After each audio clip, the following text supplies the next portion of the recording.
Hello, hello. Welcome to the Sunday Speedrunner Spotlight. Recording in advance because I'll be out of town on Sunday, which is why we're streaming on Friday. Close enough, though. You know how it is. Episode 30, I believe we're on. Large number. Another tens. We've reached our super 30 because, Yeah. we're so used to like sub a number. Now, so super 30 we've reached, I guess. That must be the opposite. Anyway, Markinator's here. Hello. Welcome. Hello. Hi. Glad to be here. Glad you were able to be here on such short notice because it is hard to find people sometimes. Can be. It can be. And I pride myself on not missing a week. And Yeah, that's every really good. I mean, every 30 is week. like once a week for 30 weeks is a big deal. Yeah, and every week I stress a little bit more because it gets harder and harder, but we're still good. We're still going. I even have one tomorrow. So, if you're watching this live right now, there's another one tomorrow. Whoa. Ooh. Insane. But obviously I still release these on YouTube every Sunday for the normal. Anyway, let's talk about you now. That's enough about my show. Um, how did you start your speedrun journey here? Started my speedrun journey. Well, I kind of discovered it through like GDQ, like 6 or 7 years ago. I didn't really partake in it until I think like 3.5 years ago, 4 years ago now is when I like very first picked up in 64 controller to try to speedrun Mario, and Mhm. that was I only wanted to be on the leaderboard. Like I had no intention to actually like get into the game and speedrun it and do all that stuff. I just wanted to get on the leaderboard, and I just enjoyed it more and more and more, and kept going. And here we are, 120 runner. Primarily been doing 70 recently. Shooting for top 50 in Mario. I'm currently like somewhere around like 60 to 70. I think 120 is like 62 or something. Pretty good, So that I'd say. yeah. That's the next journey, at Mm-hmm. least. It's hard to get like even top 50 in that game. There's just so many good players. Yeah. No, it really, especially nowadays. Like Mm-hmm. I think Punke said it or something on Twitter, but it's Mario 64 has never been so competitive at the top, and you definitely see it. Like people are getting 137s, multiple people. Mm-hmm.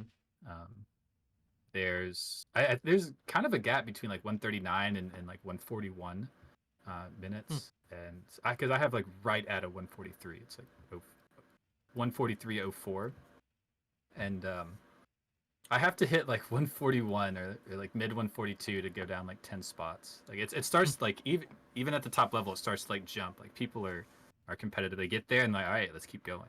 Yeah. So There's like a dozen people right now that could just get the 120 world record, probably, which is a lot when you think about it. It's usually yeah, like a couple people that are seriously going at it right now, but now there's just like a dozen. yeah. It's been like two or three tops recently, and yeah, at least like half a dozen who are definitely capable of, and then like yeah, another five or six more who are pushing it. Mm-hmm. Yeah. That amount of activity at like a top level is kind of just ridiculous. There's not a lot of games that are like Yeah, that. it And is. It is. I Makes mean, Mario 64 very special. oh yeah. But I mean, even for Mario 64 standards, that seems like a lot. Yeah, yeah, Just it definitely is. Like speedrunning is, I think, is ongoing and growing, and it doesn't seem to be slowing down. no. It just keeps going. We love to see it.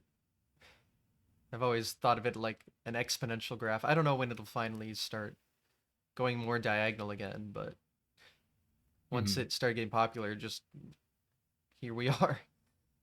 Yeah, I think so. I think no, not many people are actually like satisfied with publishers and all the new games that come out, and then you always got to buy extras and stuff. Mm-hmm. But speedrunning, especially for like the retro games like Mario 64, like there's never going to be an update.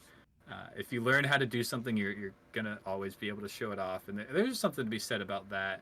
But also like the game doesn't change and it's always fun. Like moving Mm-hmm. around in Mario 64 is fun. and I Yes. think that's just like one of the biggest things for the game and for the future of it as well. It doesn't get boring. There's always something more. There's always more depth, uh, and which is crazy because the game is somewhat simple. And the very first 3D game alongside Pilot Wings. Mm, that's right. The release titles for the 64. Mm-hmm. Yeah, God, what was I gonna mention? I lost my train of thought. It was Just something talk about. about future like growing speedrunning. Yeah, no, I meant I was gonna add to something. I think it was Mario 64 is the only is when I practice that game, I like enjoy practicing it because the movement's so fun, and I don't get that with really anything else. So I understand why so many people are drawn to it. Like it's just fun to play. Yeah, I think it's very true. And even if you're not like streaming and doing grants and stuff, a lot of people who you might even consider like retired or something, um, they still play the game every now and then. I know Siglimic even. Uh, I don't know if he still plays the game, but 2 or 3 years ago was playing the game and was in one of our GSA big big time tournaments. I forget which one it was. Oh, it was the one with like Ludwig and Mizkiff and Mitch Jones, Mm. like 3 years ago.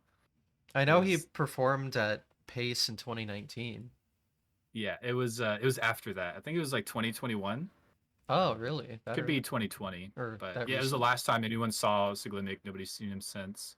Uh, but He'll just like show it up showed and you like disappear. nobody thought they'd see him again, and he was Yeah. still playing the game, and he was like, "Oh yeah, I could do that. I could be part of Interesting. that relay." I had no idea about that. I just knew about the pace. That was like a big deal because that was like the first time people saw him in like half a decade or something. Yeah, for sure.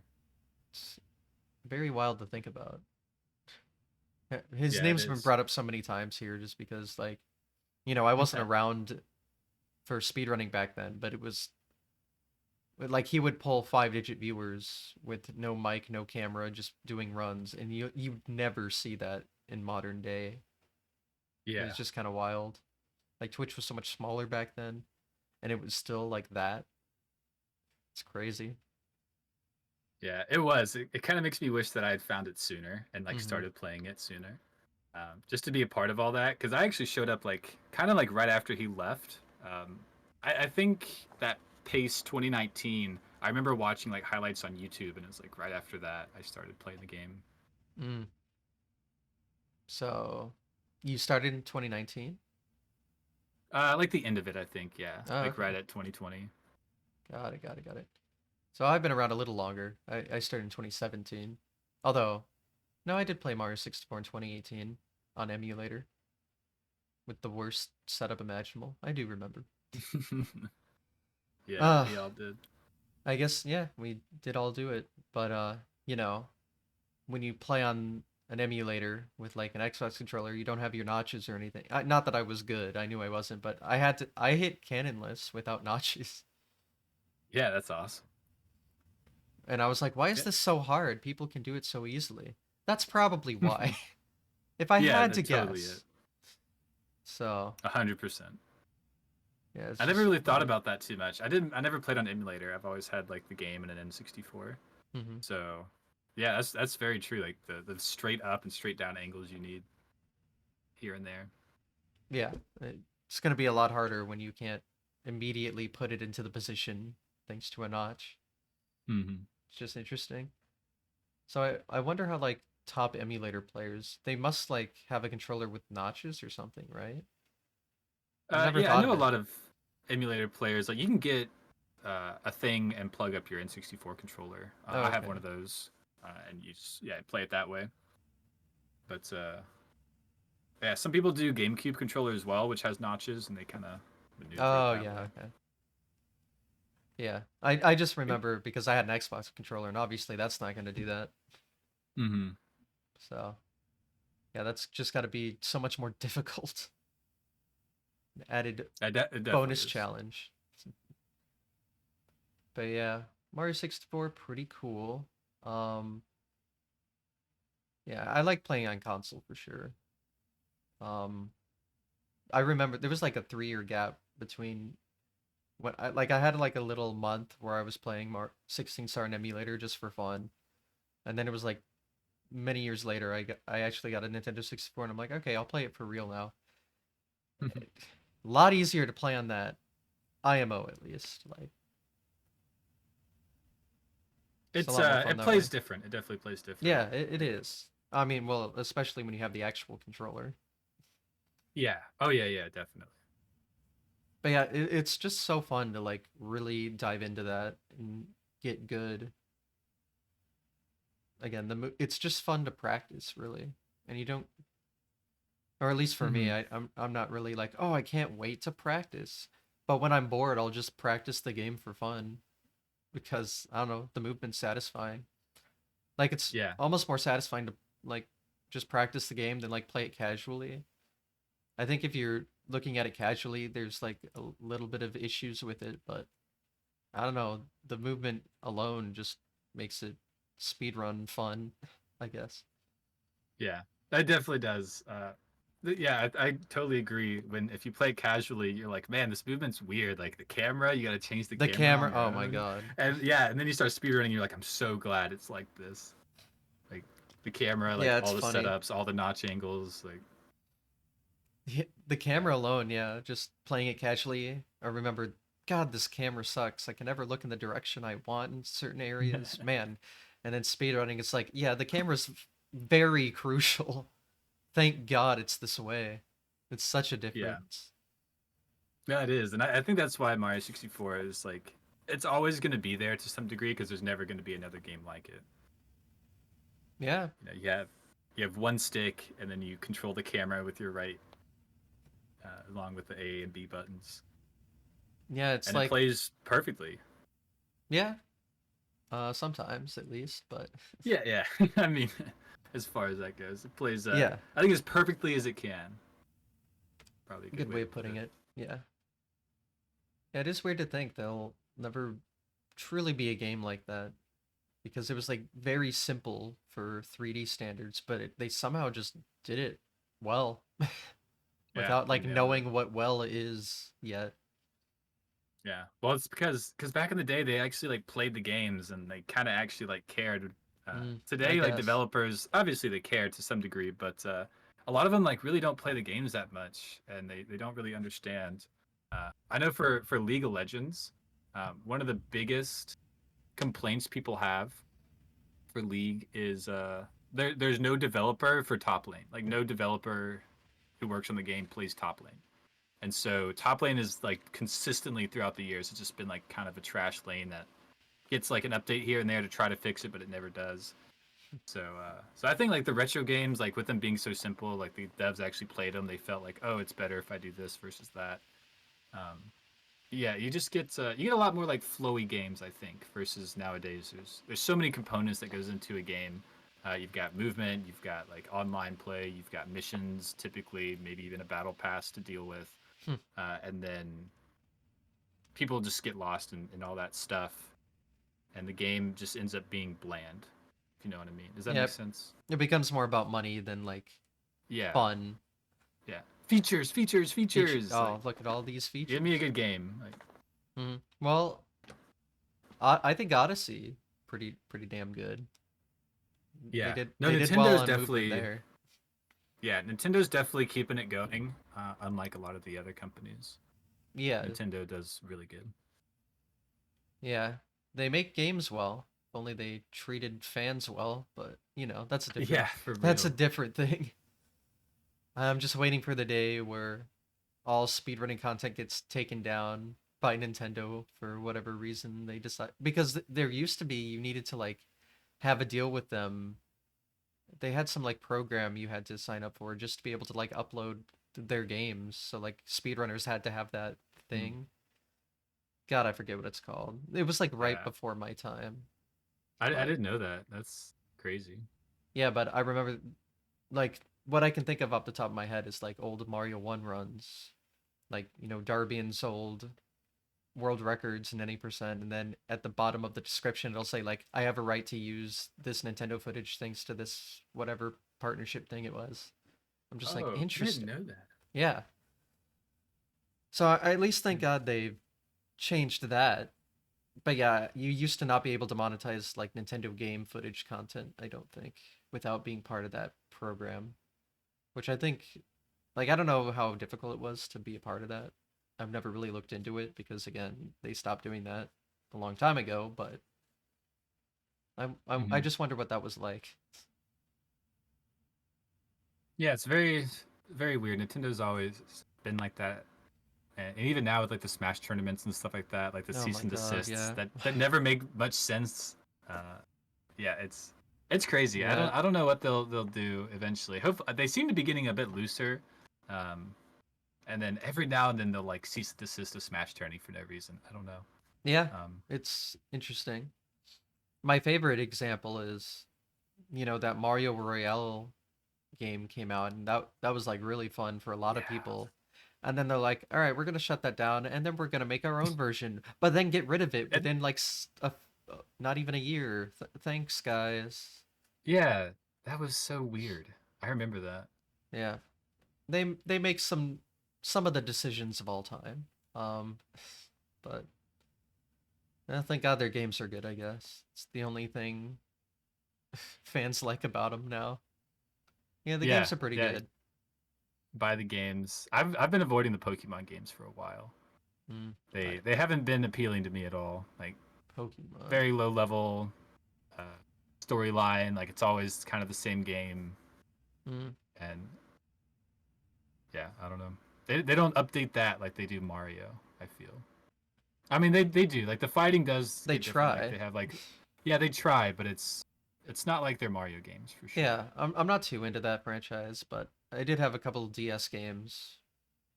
They were really good, I thought. Hmm. Yeah, I think those were the last good ones. Yeah. But yeah, I don't know too much about I'm not like I don't know. I'm Yeah, I'm not not a much of an Pokemon fanatic. yeah, not much of an RPG like battling kind of gamer. Those games just Hmm. happen to be fun and very not complicated. If you Yeah. I mean you can make it complicated, but if you're like a casual just playing it, it won't be that complicated unless you Right, exactly. I mean, and you're more of the like left and right A and B button kind of guy, well, kind of. right? It Right, depends. only right, actually. Yeah, there's a left here and there, but I don't know. I am like a retro enthusiast. I find it really interesting, but I mean, I'll play modern games too. It depends. I won't like speedrun them Hmm. because I don't know. I don't know what I look for in a speedrun, honestly. I've never really thought about it. Just like Mario usually is the answer. That's usually what just happens to be fun. Hmm. Yeah, I think a good speedrun needs good movements. That's like definitely key. You need enough glitches for it to be fun without it being completely broken, Hmm. and then you just need people to play it. I think, and Yeah. Mario fits that perfectly as far as like movement goes, and then it's perfectly broken. That's another thing about Mario 64 that is just insane. Is that the only truly broken thing in the game? Um, is the manta with the rings? You miss like the Oh, first true. five, and like like the hitboxes instead of being like this, it's like this. It's like Hmm. sideways. Yeah, Um, I hate that a lot. yeah, so and that's the only truly broken thing, but everything else is like just broken enough. Like clipping out of bounds, the Hmm. how the water works and like warping you up as we like clip through mountains and touch water. It's just like perfectly broken in that way. Yeah, I never thought about it, but yeah, there's nothing like game breaking. Sure, you could beat the game with 0 stars, but like Hmm. it kind of Yeah. almost It's just not makes like sense. I don't know. yeah. It's like Zelda has like the wrong warping, and that's always been like something I've really avoided for a long time. But Mario doesn't have any of that kind of stuff. Yeah, I am a warpless enjoyer myself, so I Hmm. understand. But I don't know. I do like all the categories that can like branch off of certain games, eh, no matter how broken they are, I guess. But Mario Yeah, yeah. 64 has always been like pretty simple and easy to understand. And I think that's another big draw to it. Like, oh yeah, you Hmm. just do this or don't do this. That's like the rules. Right. Yeah. I think Callie said it in an interview recently, but One thing that makes Mario 64 so special is that you don't need to know or like really have played the game recently at all to understand the magic that's happening in front of you. Mm, Like you can watch it and it's like super satisfying. Like yeah, you can hear like each movement, like yeah, and so like yeah, the person knows that you're doing all this stuff, and it's very viewer friendly, which makes Mario 64 I think that much better. And one yeah, reason like Cyclimic blew up the way that he did is because people could watch it, understand what's going on, and like nobody's doing what Cyclimic was doing at the time. So I mean, it makes total sense. yeah. It does. Yeah, I mean, I'll always have a Mario 64 stream up usually because yeah, it's just you look over and it's something impressive's going on usually. You Mm-hmm. know, when it's not just Mario taking a nap for 8 hours on the stream, but we don't have to Yeah, get into yeah. that. And then someone gets a pacer and you're like and you get start getting invested in the The run pace yourself as a pals, yeah. viewer and you get nervous yourself when things come up. Like Oh that's yeah. fun. It's really fun. Yeah, it's always been interesting. Yeah, you always get nervous for them. Like no matter what game it is. Whenever like I'll always have some streamer up on my television over there. And sometimes I'll look over and I'll see like it's towards the end of whatever run that happens to be on and the pace is green and then I'll like stop what I'm doing and just Yeah. watch.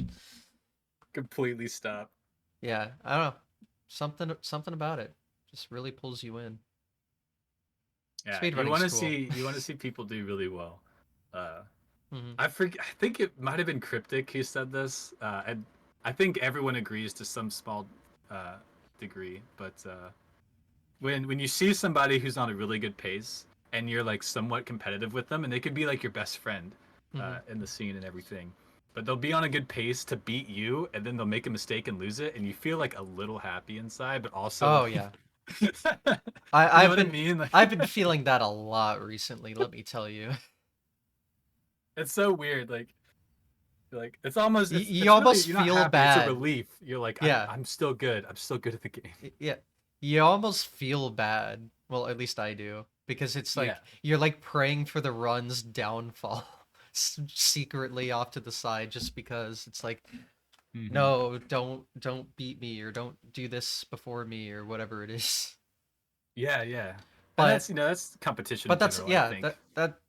that's just human competition mindset, but it also like breeds competitiveness and motivation to push yourself. So I think overall it's like a positive thing. It's not like you're going to hate this well, hopefully you're not going to like hate this person for like doing something. Then you have a bad mindset and we should look into that a little differently, but Yeah, yeah. yeah, like I think that feeling's perfectly normal. Again, it's just human nature and it breeds again competitiveness and motivation, which can be good. Hmm. So anything to push yourself further. So, but Yeah, yeah, it's funny because I have felt that exactly, especially a lot recently. So yeah, yeah, it's people understand. That's nice. yeah. No, it is. It is just like that. Or like you'll see someone PB'd and beat you on Twitter, and you're like, like, Oh, I'm so mad. How dare you beat me? No, yeah. no, Yeah, it's you're always just like, man. positive. But Yeah, yeah, you're upset in a positive way. Like you're happy for them. You're like, oh man, they totally deserve it. They're great, but they mm, beat me. yeah. But then the important thing you have to do is use it as motivation and then beat them back. And then you can be Exactly. haha. And then they'll feel that way and then it just never ends. You get them back. There you go. Yeah. And that's how competition is made. There you go. That's the secret. That's how we should That's all it. We do it. figured it out. Yep. Really makes sense when you think about it that way. Hmm. Just take away the negative part of it. There you go. Yeah. But yeah. That's so true. So true. It's yeah. It's just like a game that pushes itself by those kind of means. You want to get better. It's fun to practice. It's fun to play. Doing runs, if you're trying to hit a goal, I think speedrunners are very known for getting just kind of in almost a pit of despair if they can't reach the goal and they know they're capable, and then a bunch of mental games start happening. Uh, I think I think people kind of dwell on that a bit too much in the speedrun scene. I think that's something we could all get better at. You need to But as get far out as of my like, head. What are yeah, you yeah, doing in here? exactly. Yeah. Um, You're speaking exactly how I'm feeling. it's and I feel it too. And I don't know, maybe it's just like goal setting and like if you're not achieving your goals, but It's such a mental barrier. It kind of yeah, it sucks. is. And it almost is like it takes over everything almost. Like, well, I have to get this, or like I have to be the first to Hmm. get this, and then it's like, oh God, Yeah, yeah, and that's when like it's what you're so. talking about, like the bad mentality of Hmm. like you get upset if somebody beats you type deal, Yeah, like literally upset. yeah, you do, but also like you're not gonna take it out on them Hmm. because it's just your own personal anger with it. You're more mad at yourself for not maybe. Well, then you can make the argument like Right. it's just your brain going off, but you feel like you didn't apply yourself enough to be able to do it. It's Totally, not like totally. their Yeah, fault. it's not. Yeah, it's not It's animosity all a towards the other mental person. game, and Yeah, it gets it's all like complicated. I could have done better. I could have done this, and Yeah. self perpetuating like that. And if you get in a cycle like that, speedrunning can definitely be a good thing to step away from for a little Hmm. while. I think breaks are super important. Oh yeah. With anything, it's like that with sports as well. I think there's a Hmm. lot of things that coincide between speedrunning and sports because or at least esports in general probably. Yeah. I mean, But speedrunning is it's an like esport. Let's just call it what it is. yeah, yeah, and it is, and it's like and it's nice because especially now that we've developed like a few different ways to race, you could have like one on one, you could have like a bunch of people racing at one time, and that's really fun. I kind of lost my train of thought where I was going with this. Mental stuff. Yes, it was something beyond that. Uh, It's gone. I don't know. yeah, I Sorry. know. Once you start rambling, you the brain just forgets. Feel like I feel that this is probably the 30th time I felt that. You know how it is? The 30th time. It's episode 30, haha. But yeah, I don't know. It's hard. Like if you want to do well at speedrunning, I feel like you have to like really work on your mental. At least that's what I've like kind of discovered. Because oh my Hmm. god, I don't know how I managed for so long. I would just have like the worst mental, but I've really been working on it over the past year and a half, so Yeah, I it's actually very think that's important. like I think that's a big like plus that speedrunners get to go through actually. You could see like people go through it and you're like, why are you so mad? Like, why are you so upset? Because it does kind of look ridiculous as you're going through it, Yes, it does. but it transfers over to real life super well. I've definitely noticed a difference in the last like 2 or 3 years between my mental towards like not just the game, or at least as my mental towards the game gets better, my mentality towards like just the rest of life typically gets better as well. As far as like if something pops up that I wasn't expecting, or it should make me mad that I'm having to do something now or something like that. Hmm. I don't get as mad, and I'm able to like notice myself being upset and kind of let it wash away.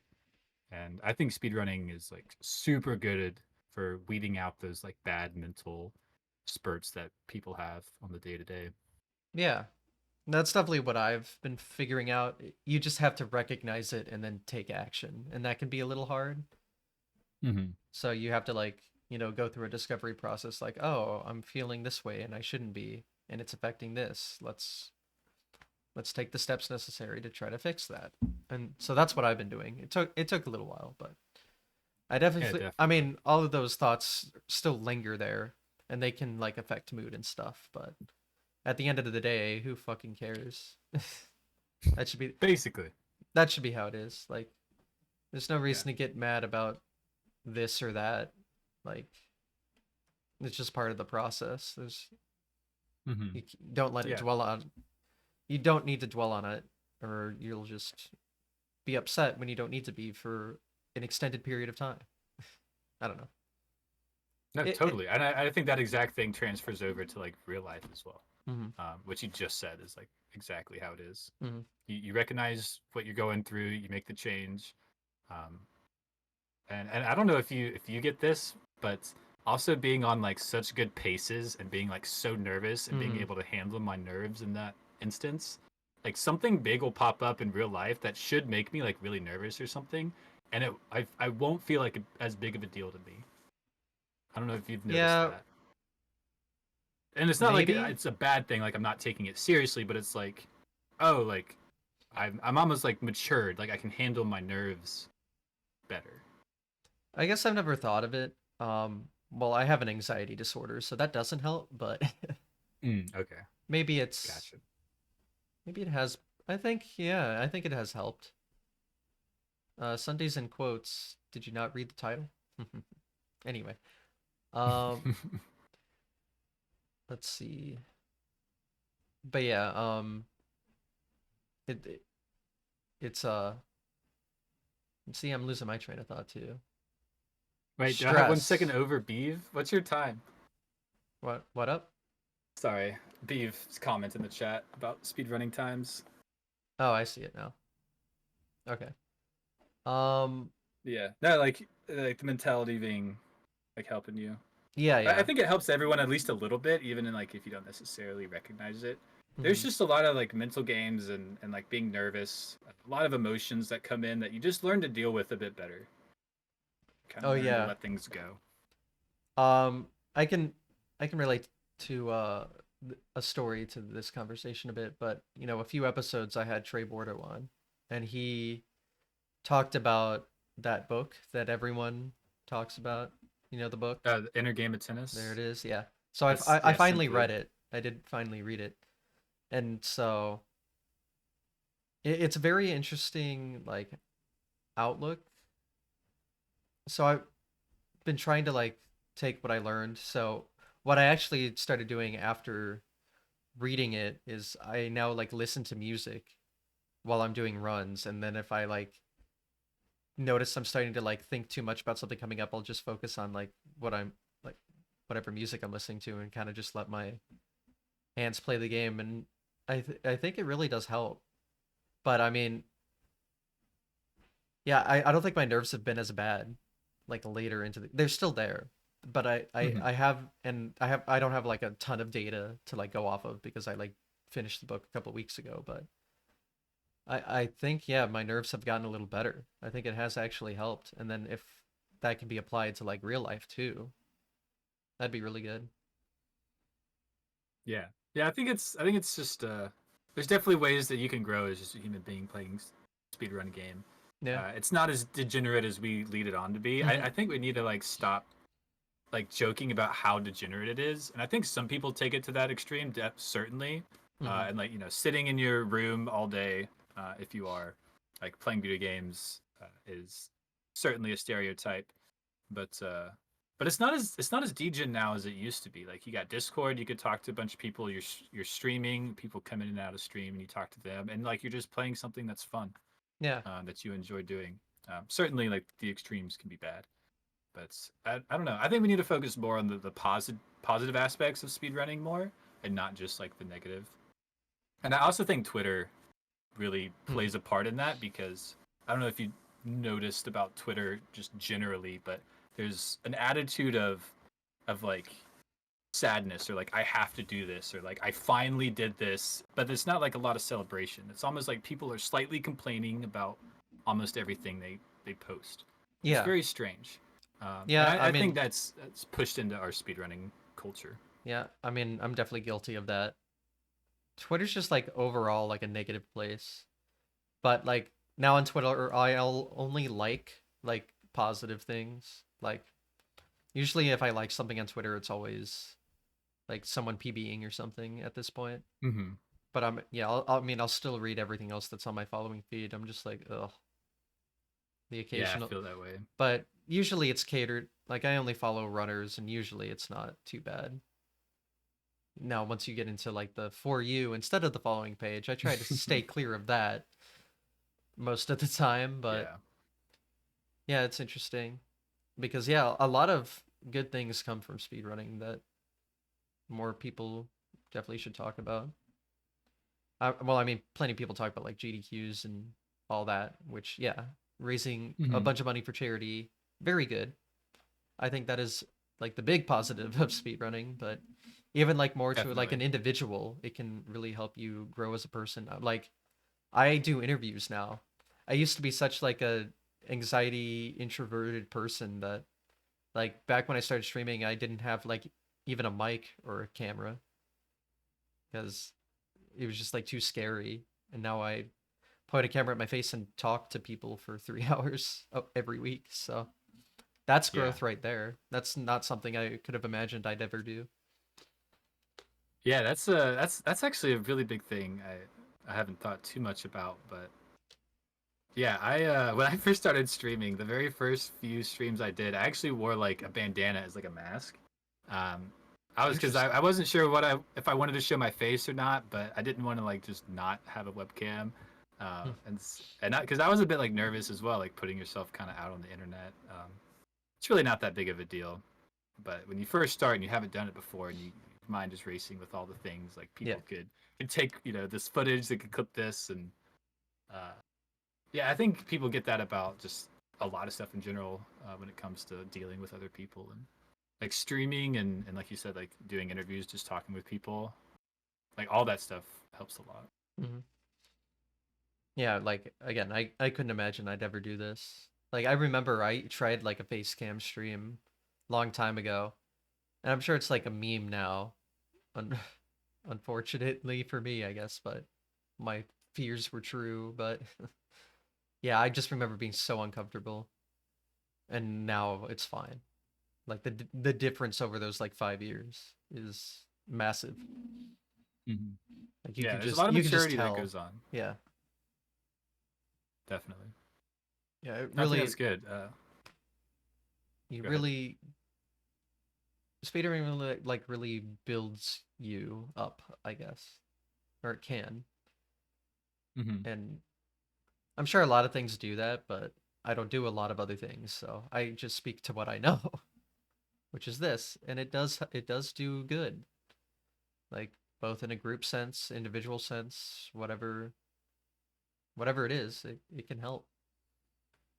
Yeah, certainly. Yeah, I just think we could focus more on that as a whole, or as speedrunners, and yeah, like reaching out to people, like being part of Discord. I need to do that a bit more.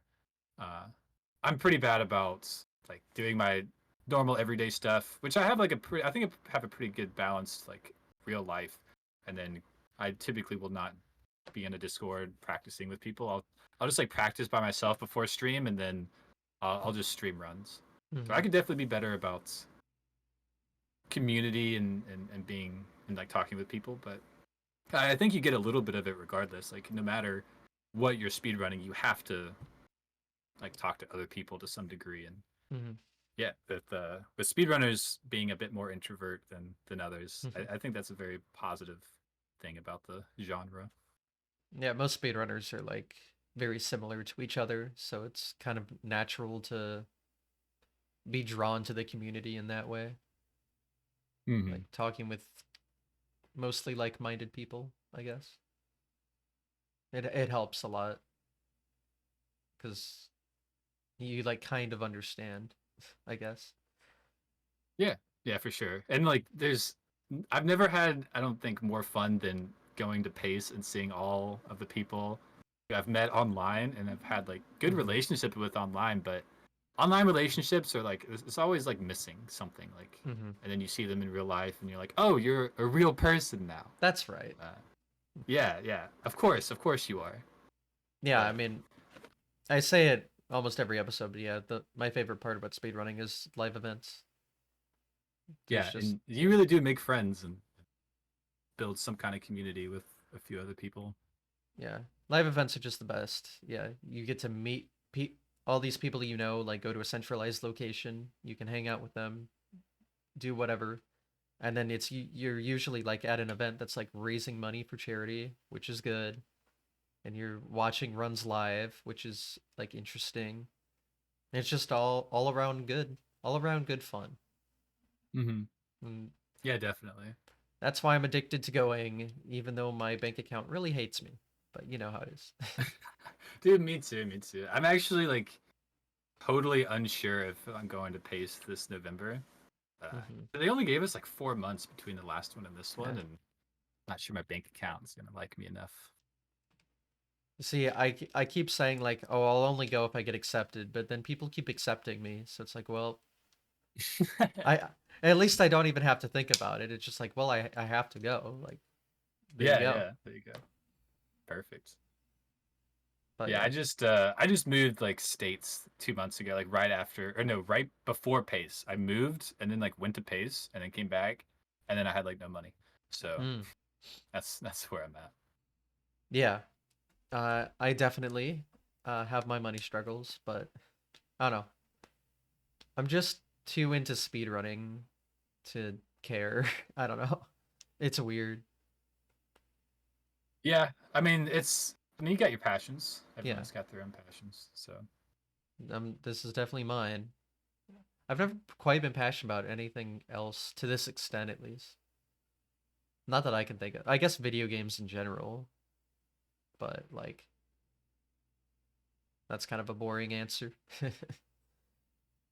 yeah, it's yeah, I think most people who enjoy like video games just enjoy experiences to some degree because I'm a very like big experience person Mm, and I always have enjoyed like going out and like hiking and doing all that stuff but I think there's a lot of speedrunners and gamers who enjoy experiences just in general but don't necessarily go outside and do all that stuff as much mm, and they get it through gaming. They get those experiences like you get your RPG players, they can go on like this big quest and they get this nice experience, or like you can play a more competitive game and get your fun experience doing that.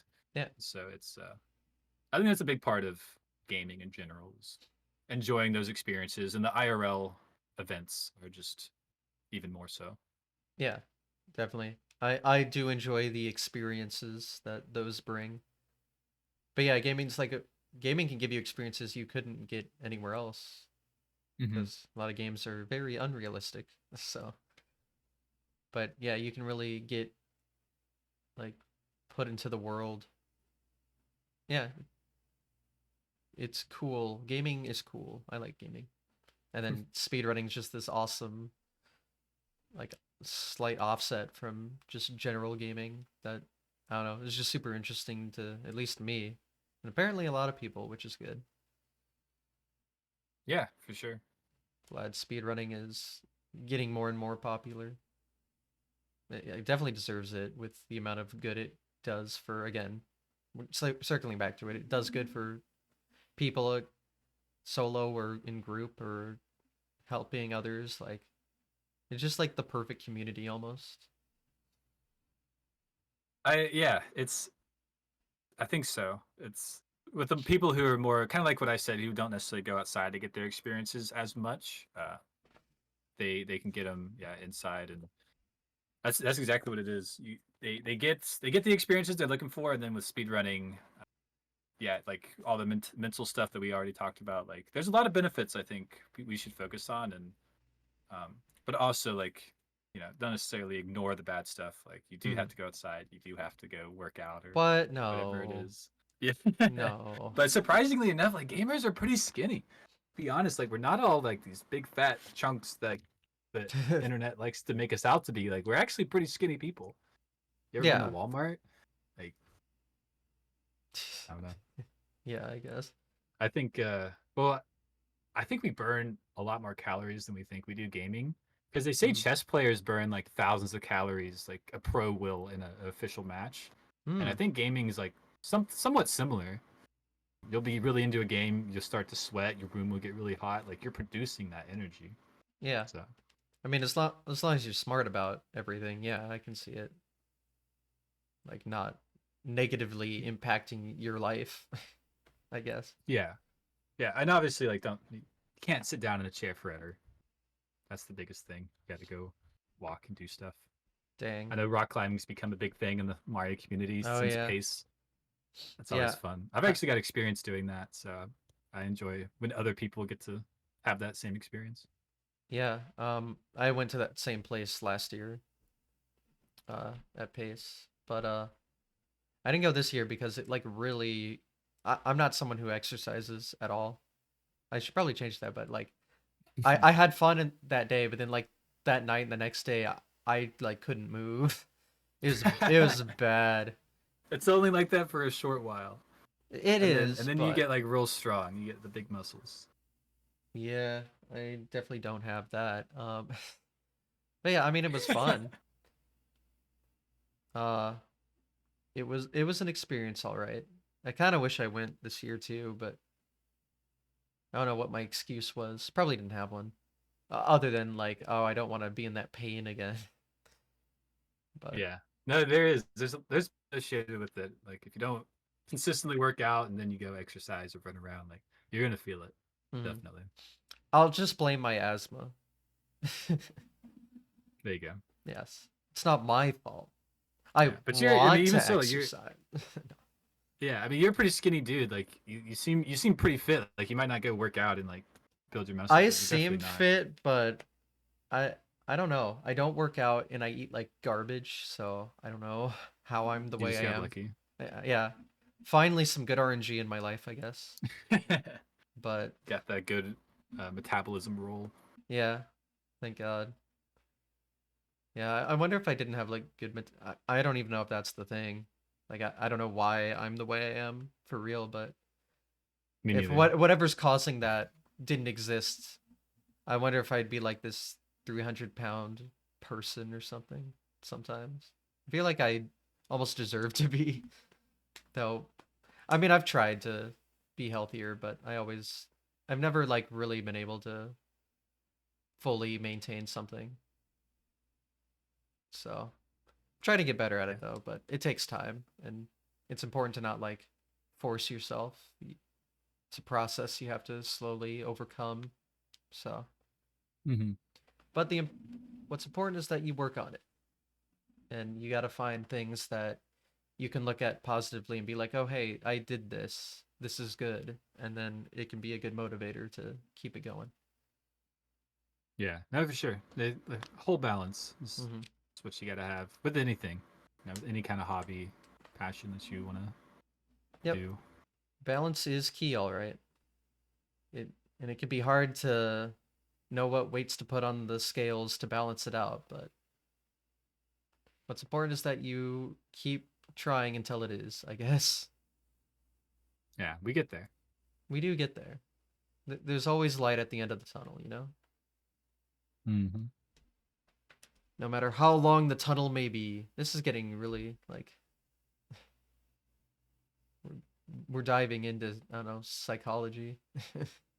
We are, yeah, and that's probably my fault. I'm a very deep person like that, so I think it's if important. I've definitely talked about it a lot. Ever since I like started doing more mental stuff, I've become more of an advocate for it because I think it's really helped me. So it's like, oh, this could help other people. And I'm still not perfect, but I've noticed like again, I like a year ago I probably couldn't have done this. Well, a year and a half because I've been doing this for a while now, but hmm like it's crazy what like really thinking about your mental can do and trying to improve it. yeah, I totally believe in mind over matter. Yeah. So And speedrunning really helped. Like if I wasn't speedrunning, I don't think I would have taken these steps. I don't think I would have realized like, oh, I have bad mental. Let's do something about it. So again, one of those positive things about it. yeah, no, totally. I think that's how it is. Yep. Anyway, try try not to overrun this topic too much. Yeah, Feel yeah. I like I'm think repeating myself. we've Um, run it down pretty well. yeah, let's go back to like general speedrunning. So you run Mario 64. Yes, yes, I There do. you go. Do you run? 120 star. Yes, you don't run anything else, do you? I do here and there. I'm also picking up Undertale. I want to speed run like the Oh, genocide interesting. run. It only takes like an hour, and then also have like been playing Sly Cooper. I want to speedrun that, Okay. but we'll see. There's things like kind of on the back burner, but yeah, Mario 64 is like the big main one. I haven't had Mhm. much interest until probably the last 6 months or a year to run other games. Yeah. But I'm getting to the point in my Mario career that like the pushes are becoming like harder and harder, and so I think having other games and like taking breaks is becoming like more important. Yeah. So, what are like your PBs in like the main Mario categories that you run? Trying to think. 120 star is a 1 hour 43 minutes and like 4 seconds, maybe 6 seconds. So right on the border. My 70 star time is 49:26. Hmm. Uh, and that I've been on like multiple 48 paces to lower that one down, but 70 stars is just not my main category, and I've Yeah, never really grinded it super hard. that's a hard one to optimize for sure. Yeah, and 16 star I only did this past summer for the league, and I got 16 like 02, like right outside of the Damn. 15. Um, and then 1 star I've got like a just like an 8 something, low 8. Yeah. I So mean that. I'm like kind of on the border between like really good times on like all the categories, which Mhm. is kind of why I think I'm like at that point to where like the next few steps are like kind of big pushes. Yeah, definitely. Yeah, those are pretty insane times, I'd say. Someone who, well, I mean, I haven't run the game all too much, but yeah, I can imagine Mm-hmm. that's a lot of work at that level. Yeah, it is, and it's like most of those times are like pushing the barrier of like especially like the 16 and 70 star categories. If you're not running those two categories like for a while, those times are like really hard to beat. Even though they're not like top 50 necessarily, like my 120 time. Um, but yeah, I don't know. I think I do pretty well. I think I'm a pretty good runner, and my goal is to like run, like actually play and like pace and stuff like that. Hmm. I've played in many tournaments. I do pretty well. I always will like place higher in tournaments than my skill or times might justify. But I've always had a lot of competition experience. Like I actually played tennis. I didn't. I don't have to read about tennis. I played tennis for like 12 years, Hmm. and Well, there you go. yeah, so got a lot of experience doing that, and I totally see it how it transfers over to Cool. speedrunning. Yeah, I know you participate in a lot of like Mario 64 tournament stuff. I'm not really familiar with that whole scene, so I'd like to learn more about it, I guess. Yeah, it's really cool. I wish we maybe I could spearhead this, but like had like a page on speedrun.com uh for like the tournaments and like kind of how people have done or have placed in the past. I think that'd Hmm. be really cool just to kind of keep a history of it versus just people's memory. Yeah. But there's always community events popping up. Um, Zeus just finished one. It was an intermediate tournament, so everyone who was playing that 70 star tournament was like at a like a 54-minute to like hour time somewhere in there, Hmm. and those are really cool. He had like 64 people in that tournament. Wow. But yeah, they pop up here and there. People love putting them on. Attracts viewers to your Twitch channel, gives competition for the community, and they're just fun to put on. And Yeah. I've done a few myself. Did a 120 star, did a 16 star, and then I started up Mario Sunday for. I did that every Sunday for 3 months, and then moved. So that's on hiatus. Started my own company, so that's taken priority. Oh, that sounds like a big deal. Kinda, yeah. So that's why I'm not necessarily around online as much right now, but I do want to get back to it in a short while. Hmm. So I'll get there. what was that Mario Sunday? It's just a weekly competition. It was either like a 1670 or 120 race between like a bunch of people, Hmm. or it was something more fun, like a task competition. So I would like pick a stage and give people tasks, and they would record themselves throughout the week, and they would submit their best times on completing all those tasks, and then like grabbing whichever star I chose. Hmm. And those were always really fun. I didn't get to participate because I ran them, which I was a little upset about. But Yeah. yeah, I always love playing in those. Yeah, so Yes. like I did things like that. So It was that's fun. like the Mario 64 task. Uh, I don't know, like they have the little task things like, oh, do Hmm. this, and then so it's like that, but RTA. Yeah, yeah, basically. Interesting. Yeah, so it's like go collect this red coin, get this line of 5 coins, kill this Goomba or whatever. Yeah. End Okay. on the star over here. That's cool because I've always thought it'd be funny is like for those little task comps they do to just make an RTA submission. Be like, this is what a Hmm. human could do, but it sounds like what that is literally that. Yeah, yeah, and you're talking about the TAS ones, TAS, Yes, and then yes, the whole thing is a task competition. Just to yes. clarify. Yeah, that is that can be confusing. I guess I didn't think of that, but yeah, yeah. The task competition where they do tasks. There we go. There you go. Got to articulate, I guess. Hmm. But yeah, I always love watching those, and I mean, I know the person that runs them, so I always tune in, and I know a lot of the like task community of Mario 64, so or at least Hmm. like Yeah, that's ABC people, but yeah. yeah, that's one side I haven't dove in too far into. There's actually a YouTube video of Mario like getting up to the top of the castle in Rainbow Ride, which Mm. is like impossible to do RTA basically. Hmm. And what they did was they bonked in like a different stage with a bomb Mm-hmm. or a box or something, then went to Rainbow Ride and then was able to like store the position of that box they originally like bonked with, and Them some it's just hopes. like all that stuff. Like yeah, and like I asked a question in the comments, and it's like how I don't understand this at all, and that's what they came back with. They're like, oh, this position here and this and that and that. And I was like, just Mm-hmm. can't even imagine keeping track Yeah, of all that stuff. like you think Mario 64 is like a fairly simple, straightforward game. Once you get into the tasking side of things, holy crap!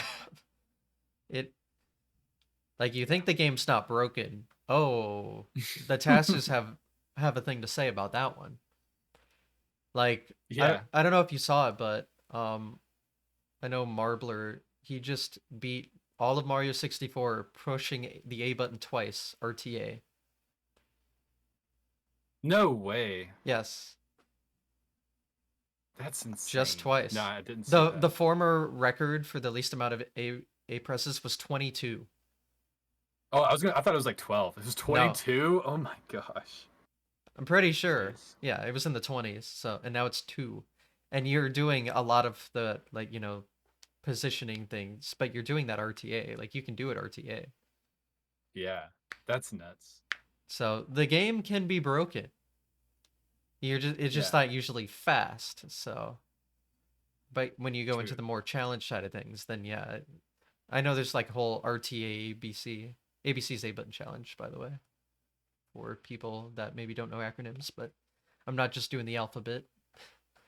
But yeah, it's Mario 64 is a fascinating game with there's like you have your RTA, you have your tasks, you have your like ABC, and they're all their own different groups and they all have like different I don't know, impacts on the game.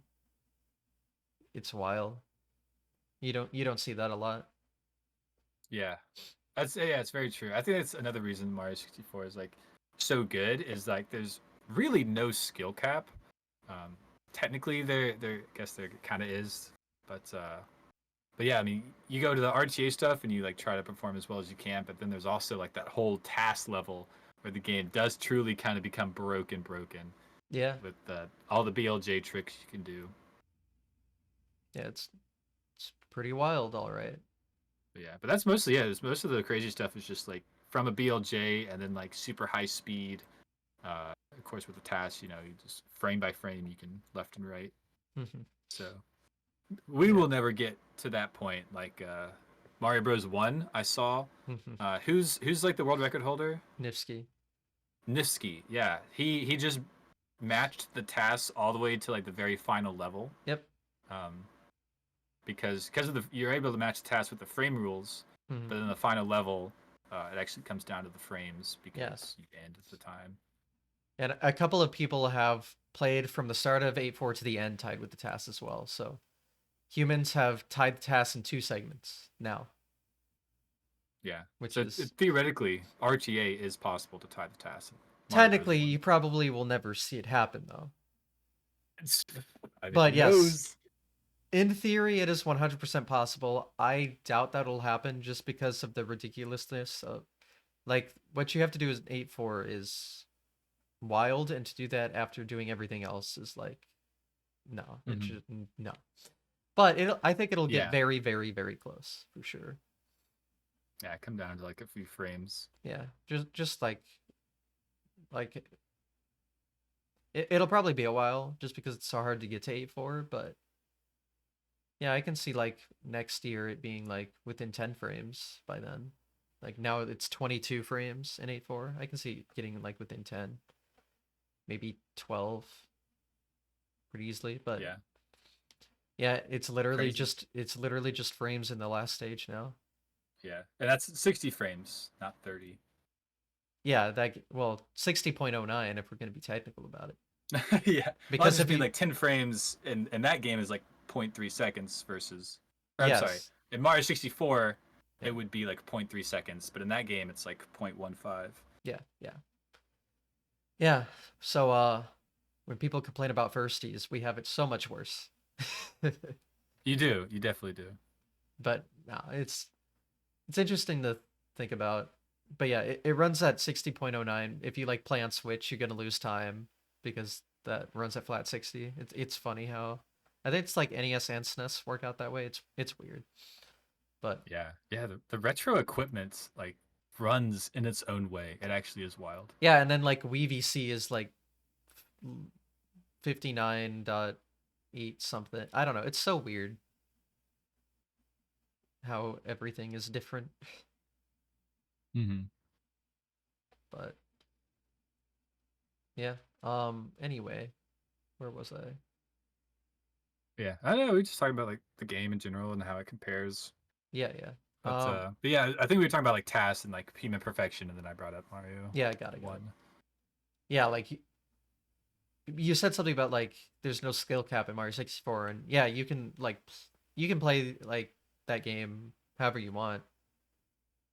Like you could Yeah. have a 14, you could have an hour 14. Like it's accessible to anyone because like especially 16 star. Like the tricks aren't hard enough to like be impossible for anyone. Anyone could do them. It could take a while, but anyone could do them. And Yeah.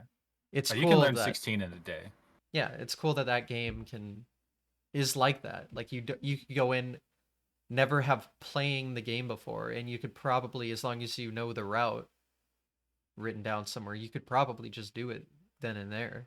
It would take a long time, but you can do it. Yeah, And there's not a for lot of sure. games that are really quite like that because, you know, a 16 star like you could call any casual playthrough a speed run, like a first speed run technically, but like with Mario 64 if you're doing 16 star, you have to do glitches for that and you have to know how to do them. But Mhm. they happen to be easy enough where anyone could do them and I don't think a lot of games are quite like that. So again, it's Mario 64 has so much going for it. It's funny, but yeah, like very accessible is definitely one huge positive that game has. Yeah, and I think that's yeah actually massive because it's not that we're insane gamers and we could just do all of these crazy things. It's no, they're actually doable, and we're insane gamers to be able to do them like in a row. But as far as like just one-offs, like a casual player going in there and doing a 16-star run in 30 minutes, like yeah, it's twice as long as like the world record, but who cares? Like you Yeah, just completed the game in 30 minutes. that's And it's very possible and you can do it and you can that's how people kind of get hooked. That they realize how possible it is and how cool it like, looks and everything like that and they just want to be part of it. yeah. And I think that's the like most important thing if you're like looking to get into it is to just go at your own pace. I made the mistake when I started speed running. Like I started speeding Mario 1, I tried to immediately go for like a really good time and I didn't like slowly get there and like enjoy that process. And I'm not like that anymore, but I've always kind of regretted that. I think you should just go at your own pace. Like your first run should just be no reset. Your second run, you can get all those fat golds and it looks cool, you know? Like you want to experience the like road down there. You don't want to just go immediately for like this really good thing. Oh yeah, yeah. I That's where the was I enjoyment was in comes it from. bad when I was upgrading from 70 to 120 star, Ooh. because the general rule for speedrunning is that your very first run you have to complete it. You can't like reset. I guess like if you can't complete it, like you can like quit and come back the next day, but like you can't reset and be like this time sucks. No, you have to get your first time on the board. And when I was doing 120 star, I remember being in like Tippy and was just like I'm already like 2 hours into the run. I'm like dying left and right still. Like I was like dying on stream, like trying to complete that 120 run. But Yeah, well, yeah, it's very fun. And yeah, the very next run, you're getting golds every split. I'm glad I don't have to worry about that because my first 120 star run was like I did like a little follower special for like hitting some sort of milestone, so I just did a run, no reset. It's still my PB because I've never learned 120 yet. I will someday, but yeah, it's like 5 hours and 54 minutes, I think. So, Mm-hmm. you Hey, I mean know, not that's great, fine.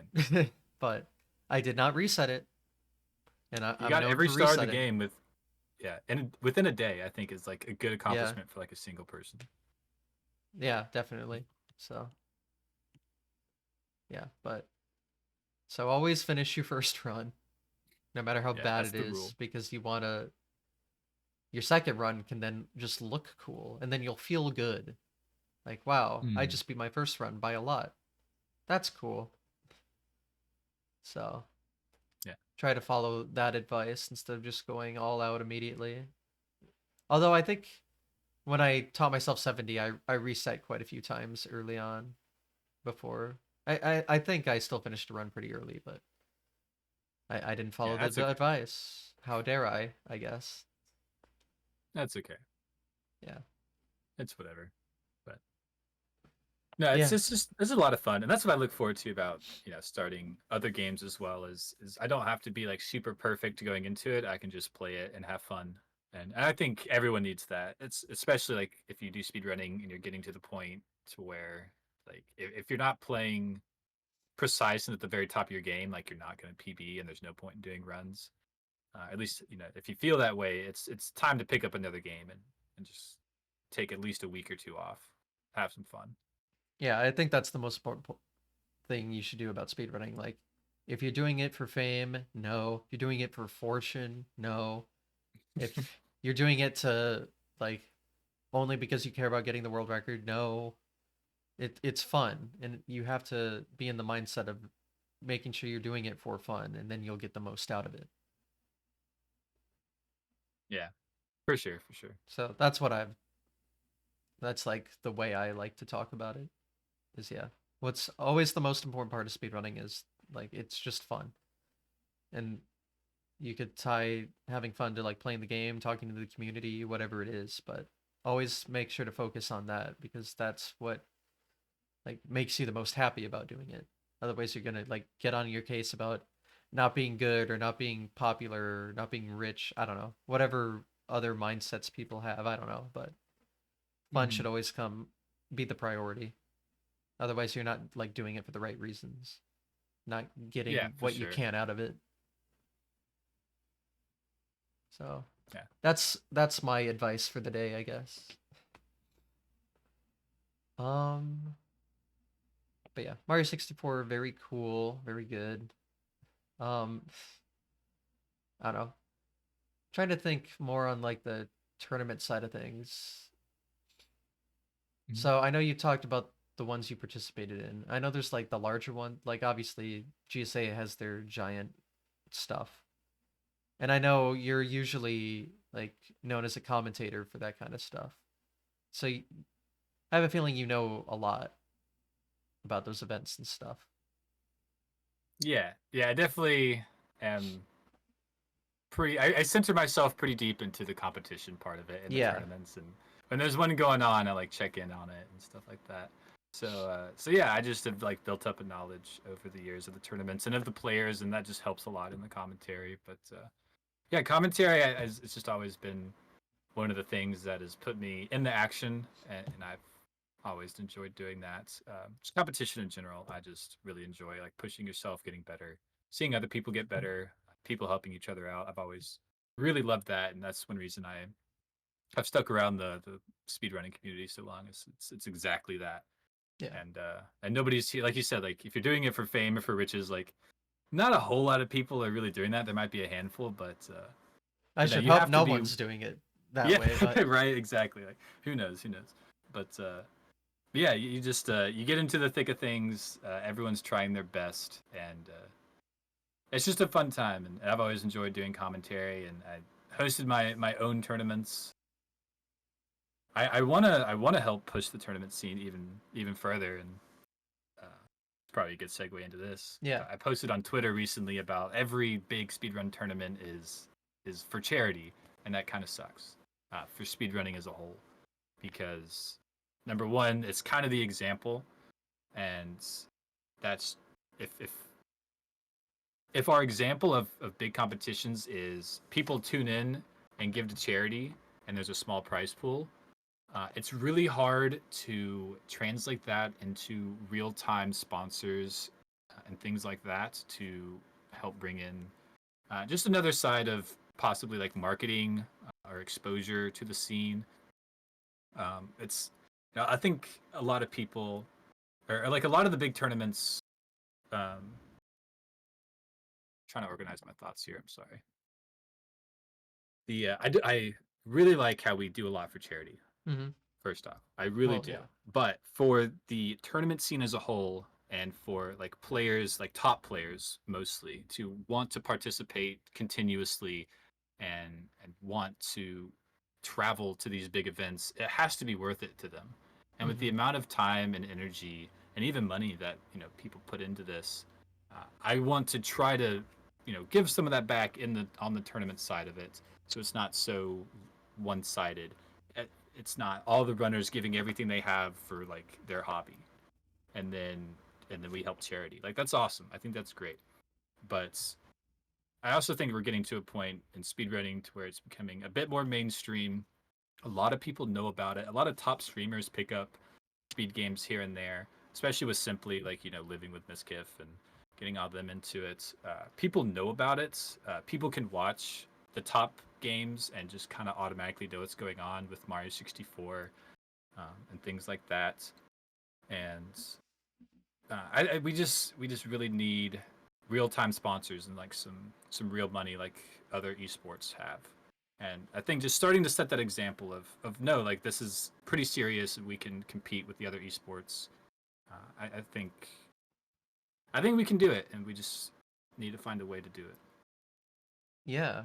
Speedrunning definitely doesn't have like every other like I'd consider speedrunning an esport.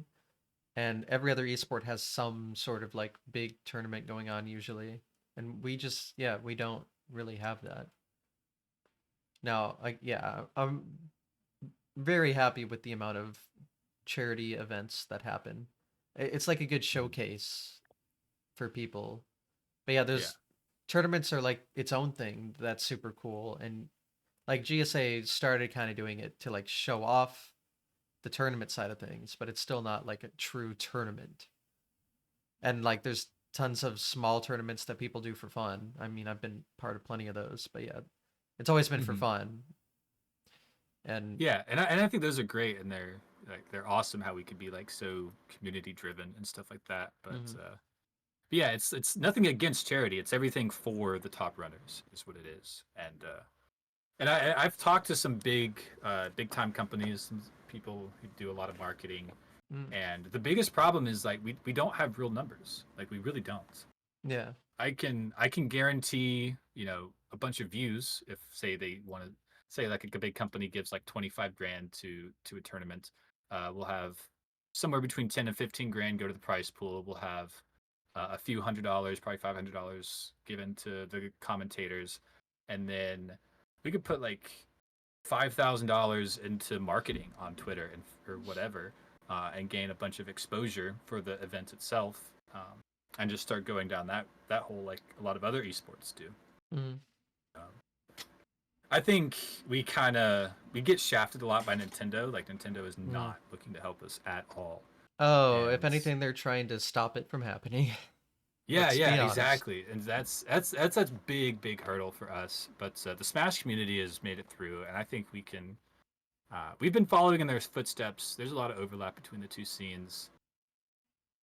I just think we can do it. But the biggest problem is like we don't have the baseline of hey, every time we have this tournament that initially has $2,000 associated, we get 1,000 views, which it actually probably is something like that. If you start advertising, especially early on, that you have at least $1,000 in your tournaments. I've run two. One for had 750, one had 1,000, and then Mario Sunday did not have anything. But I advertised that early, and I normally will have like tops, like 10 people, double digits, watch my stream at like peak viewers as I'm doing runs. But on my tournaments, I'll get dozens and dozens for the offshoot matches, and then once we get closer to the finals, for the 120 star tournament, I think I had like 2,000 people on my channel. And it's a channel that Holy. not many people know about. You know, I'm just like some random speedrunner who commentates as well. Mhm. So I think it's totally possible. We just don't have the hard numbers necessarily, from other sponsors and stuff like that to show. Yeah. And also, the other thing is companies are not really looking to sponsor things like this. Mhm. Online marketing, because it is online marketing, Mhm. and it's not local. You can't go to local businesses. They have to be big. They have to want to put money into marketing and reach the younger audience. Like all those criteria have to be met for it to be worth it. And then it still might not be worth it because maybe the product doesn't match or they don't do global shipping. They're only a US company, and all those kind of things start coming into play, and it's just really tough.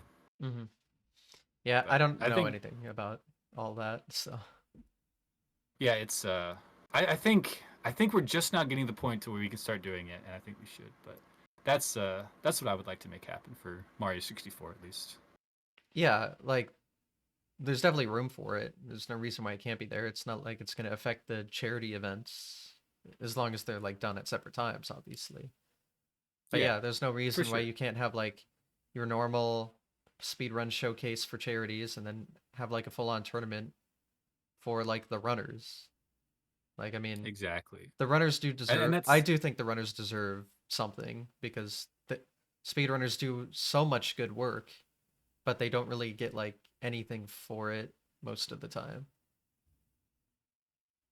yeah, exactly. And I think what you said is very true. Like marathons and like places to show off maybe different speedrunning things are great for like to raise money for charity Hmm. and just to show off, get exposure. But that's the GDQ model, and they've grown rapidly. They do amazing stuff, but top runners don't show up to GDQ anymore. You might have one Yeah. here and there for whatever game, but like Mario 64, top runners don't show up because it's not worth it.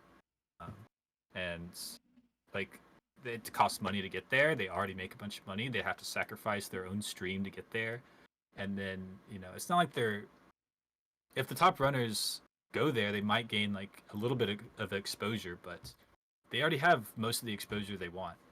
So Hmm. that doesn't attract the top runners. That's why like the competition side of it is like really important because top runners really drive viewership and just scenes as a whole. Like everyone wants to watch the top runners, pretty obvious. But if they're not participating in your events, uh, the competitive scene is gonna die. So Yeah.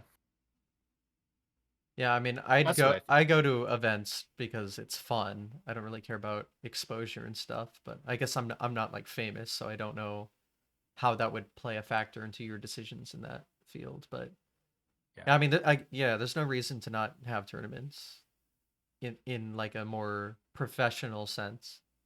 I mean, that just feels like it'd be a positive for everyone. Hmm. Just Yeah, I think more so. speedrunning content, money to the actual runners who put in work. Why not? Sounds fun. Sounds Yeah, good. no, for sure. And yeah, and like we kind of mentioned Twitter earlier having like a negative out view, and I think a lot of people took my poll or like my statement as being like kind of against charity or something like that, No. and I like yeah, and I was like, no, it's not against charity, it's for the top runners. You know, Yeah, like it just it's happens to not be we like, have a charity model right now. yeah, it's not like competing with the charity. It's like, it's like, here's a cake of uh the general model. Here's a cake of tournaments. Yeah, And or it's like what you said, marathon versus tournaments. Like the tournament isn't necessarily that's is like holy never shit, for two charity. cakes. You know, yeah, Yum. More content for everyone to digest. yeah, two cakes, not just one exactly. Yeah, like, why not? Just more speedrun content. Well, I can't be opposed to that. Yeah, it's not like the idea is to get rid of the speed, like the charity model. Like, those events are still going to be the way they are. Yeah, definitely. What's more? Now, what I think would really change the game is, the Mario 1 tournament at pace, that technology that they used where it's all displayed on the one Yes. screen. That doubled with the real life tournaments. Oh, that I feel like that would draw in more viewers that way. It'd be a better way of understanding, like the race format, because then you can see where everyone is. Mm-hmm.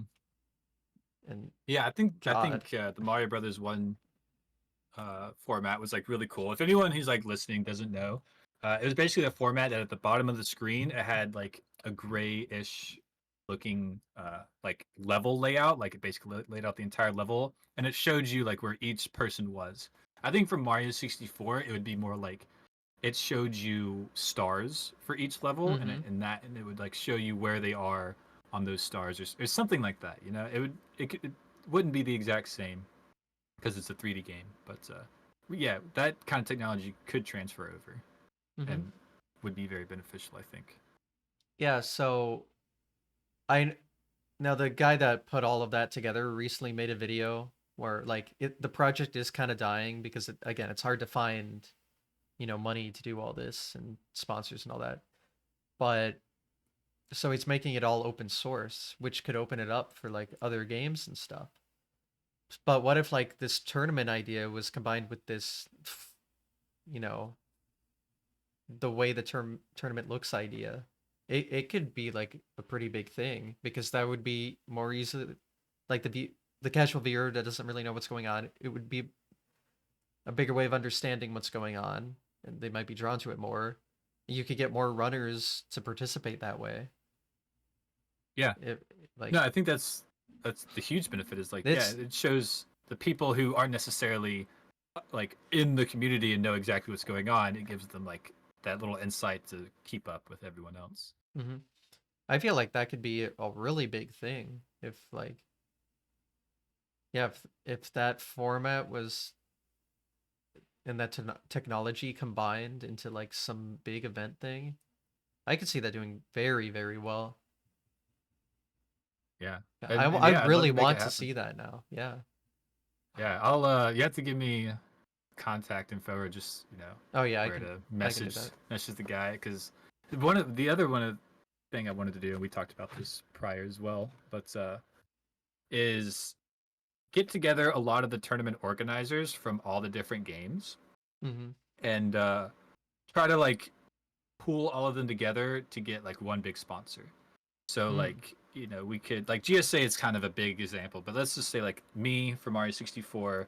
I don't know who runs SMB one tournaments. Let's say you SMB one, Yeah, sure. and then there's Minecraft. Could do like K4. I could hit him up. Just like one tournament organizer per game, and we could have like 10 games, and then we can go to the sponsor and be like, "Yo, we're looking to put a product and a name in front of basically this entire genre, Hmm. and you're not just gonna hit like one. You're gonna hit the whole side of it, like the whole community, and you're not just gonna like hit the people who watch."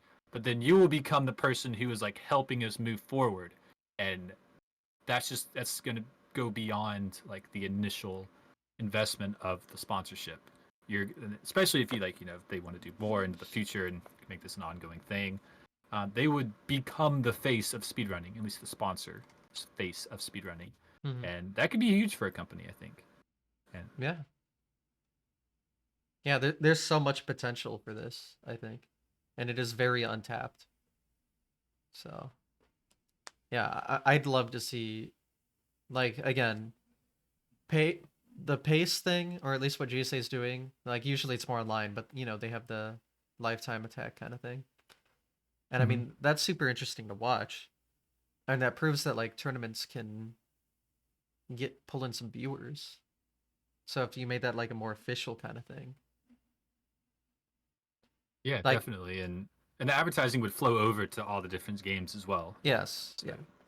And then, yeah, and you could find a way to, like, so the LTAs do well, and then this, I guess, simultaneous time attack. I don't know what they were gonna call the whole, like, all on the same screen kind of thing, but yeah. you mean the lifetime attack LTA? Well, yeah, I'm saying, like, there's that and it does well, and then there's also what the Mario 1 thing was, which is separate, Oh yeah, but, like, yeah, yeah, yeah. both are great tournament formats that could fit something like this because both draw in an audience. Definitely.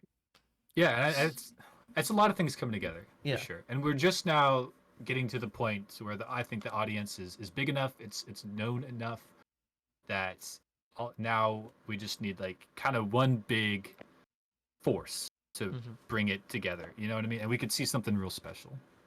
Yeah.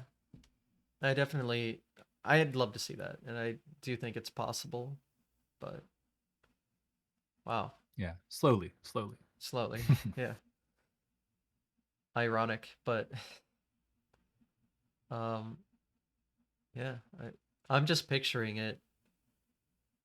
Wow. I'd love to see something. Like, again, I love going to Pace, and they have those kind of tournaments, kind of. Not to the same scale, but I mean, yeah, just Hmm. going to the audience and being able to watch anyone on, like, some sort of Pace, or like the Mario 1 stuff, seeing where everyone is. Like, I can tell, like, as a viewer, that is very interesting. So, Yeah. I'd love more of that, please. I guess. TLDR, more of that, Yeah, yeah. please. So I'd love to see something like this. Yeah, I could give you the contact of the guy that does the simultaneous stuff. Maybe. Yeah. Let's do it. I'll try to make it happen. But God. yeah, that's where we are. And then of course the other thing is like the sponsors. Like a lot of them aren't necessarily ready. Like the big timers, as far as like corporations go and like the time scales they work for or work with, they they're not prepared to sponsor individuals. Like as far as content creation and maybe like tournaments, like speedrun tournaments are typically done by individuals.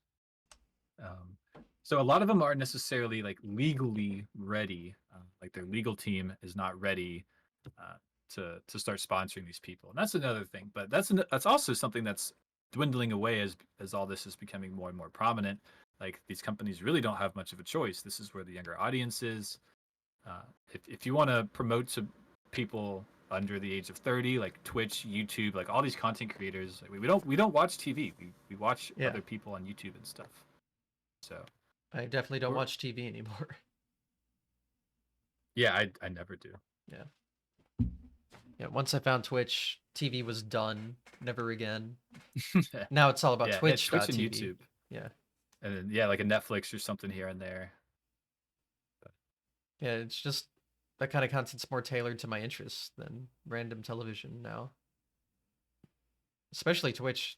The whole, like, being able to interact with the streamer thing was like, I can't believe I didn't discover Twitch until I did. I discovered, like, Twitch and speedrunning at the same exact time in, like, 2017. I, So I kind of discovered the depth of Twitch kind of in the same way mm, because I played League and stuff.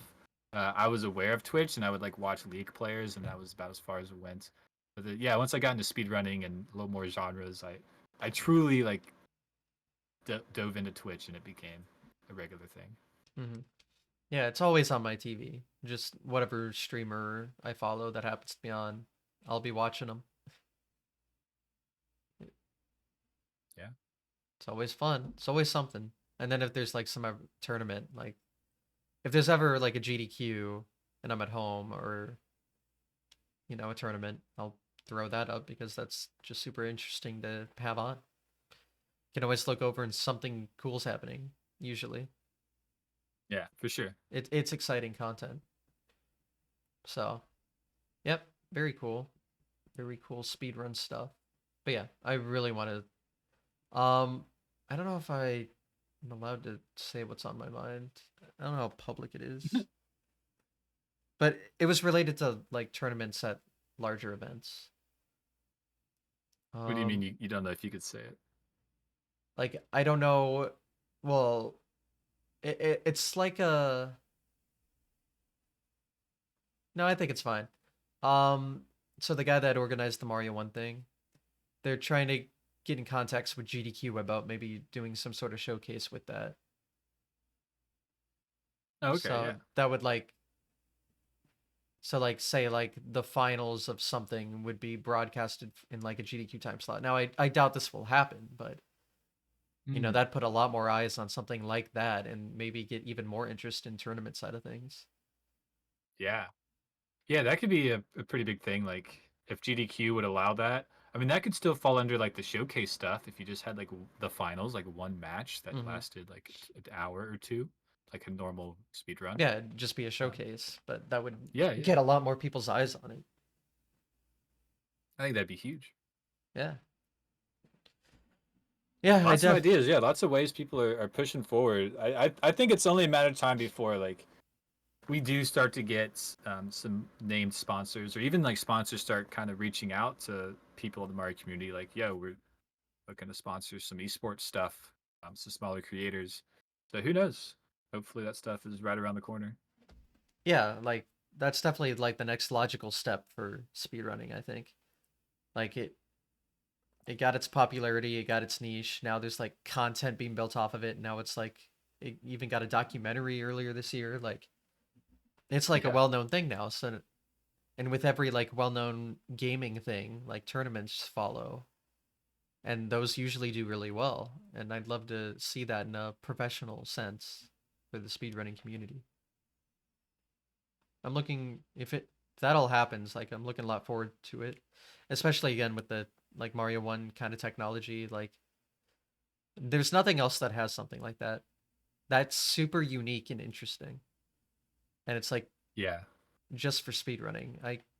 I see that just taking off so well. I hope it takes off so well. It deserves to.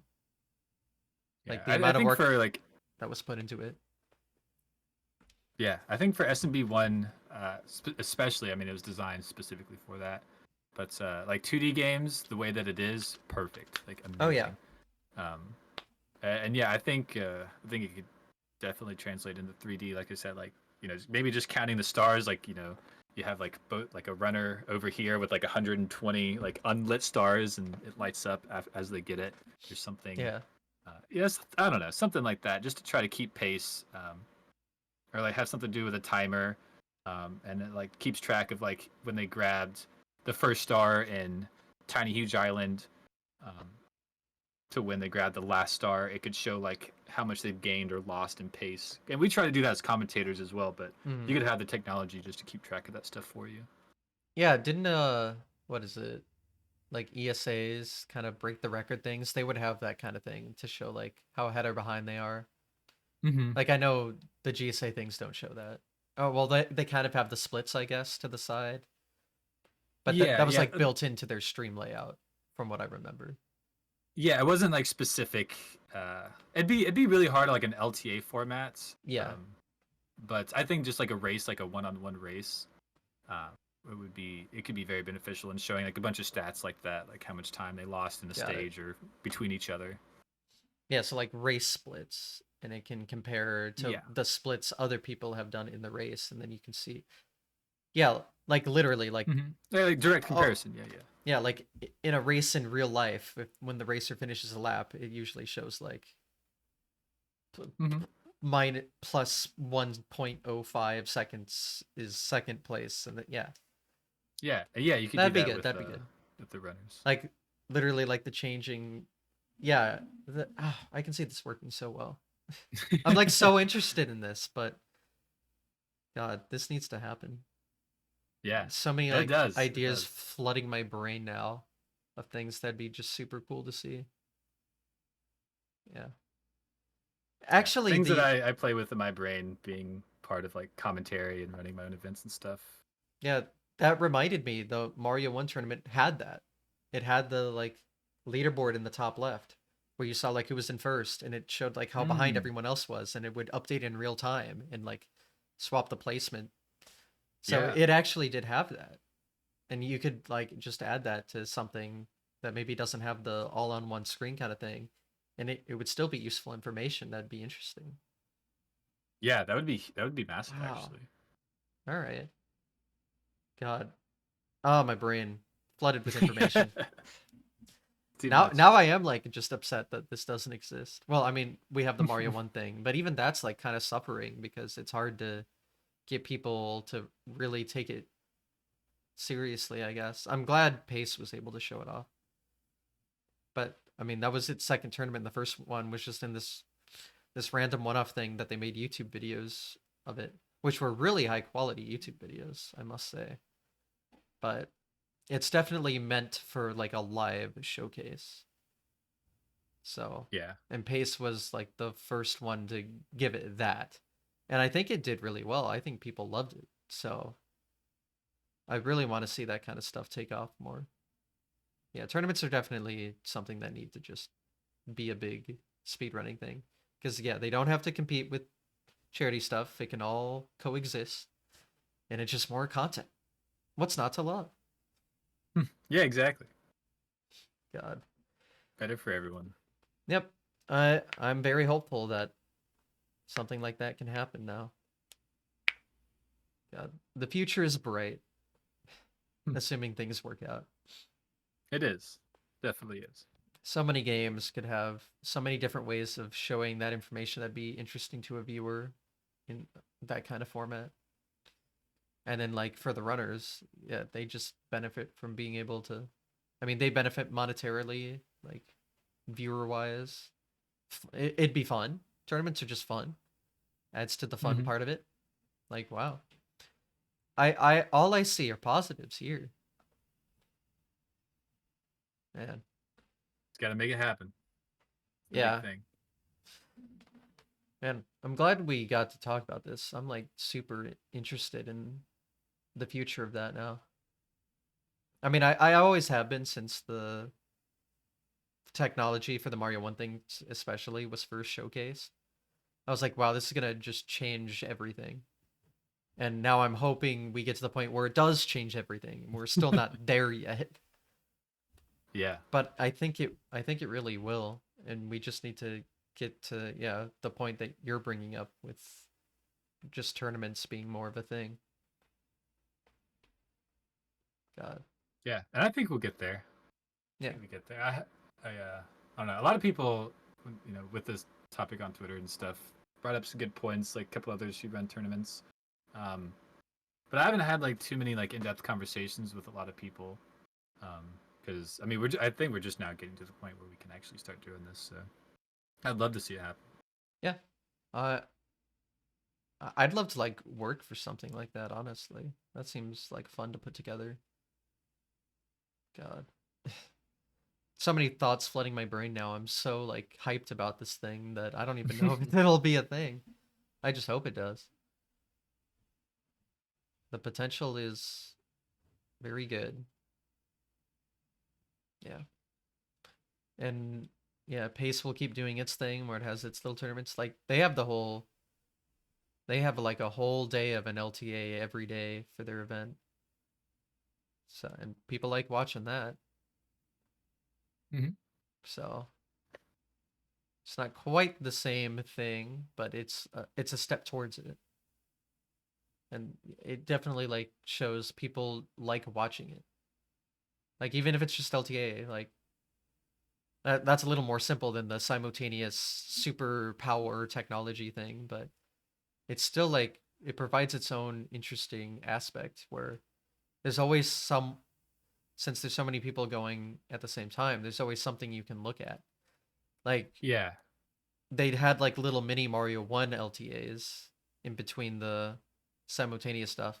And I actually had a lot of fun. Like it was a little less stressful because you could actually hit the reset button and I don't Hmm. know, it's just like you're doing attempts but on a main stage and your goal isn't this impossible to get time anymore. And yeah, so both are like very good for viewer aspect, for player aspect, and I think great tournaments could be made out of them. Anyway, have we exhausted this topic? Uh, I mean, yeah, probably. Yeah, I don't know if there's anything else along the tournament lines that you want to talk about. yeah. I think I put my thoughts out there pretty well, but God, I just want to see it. TLDR, I just want to see it. That'd be so cool. Like a very official tournament thing.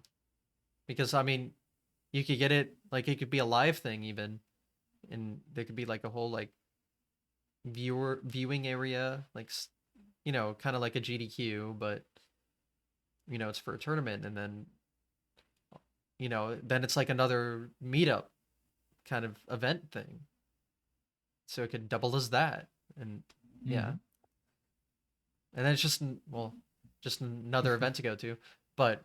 If I participated and got money for it, then it wouldn't be hurting my wallet for once. Wow, that'd be Yeah. cool. I don't know. Yeah, exactly. See how you're looking at it differently now Yes. as a runner? Like, Yeah, like I do say like going to events are my favorite thing, so I do whatever I can to go to them. But every time, yeah, you're losing $500 at yeah, at least least. for travel, for a hotel, the event itself. You have to pay to be a to like get a badge or whatever every time. Like, yeah, you're like paying to do what you love, but there's no reason you can't also get paid doing what you love if you're good at it. Well, even if you're Yeah. not, but like, yeah, Yeah, if you're good at something, don't do it for free. That's what I'm saying. fair enough. Yeah, I want to see this take off. But yeah, it just feels like an overall net positive for everyone. I don't see how it could really like negatively really impact something about speedrunning.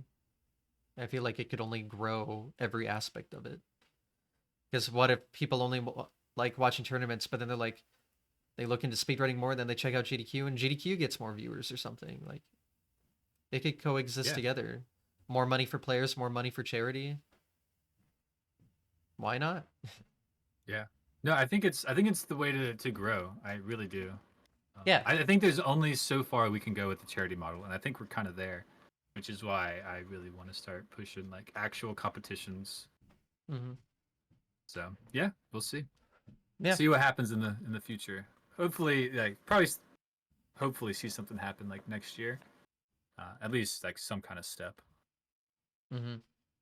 Yeah. I'm hopeful for this future.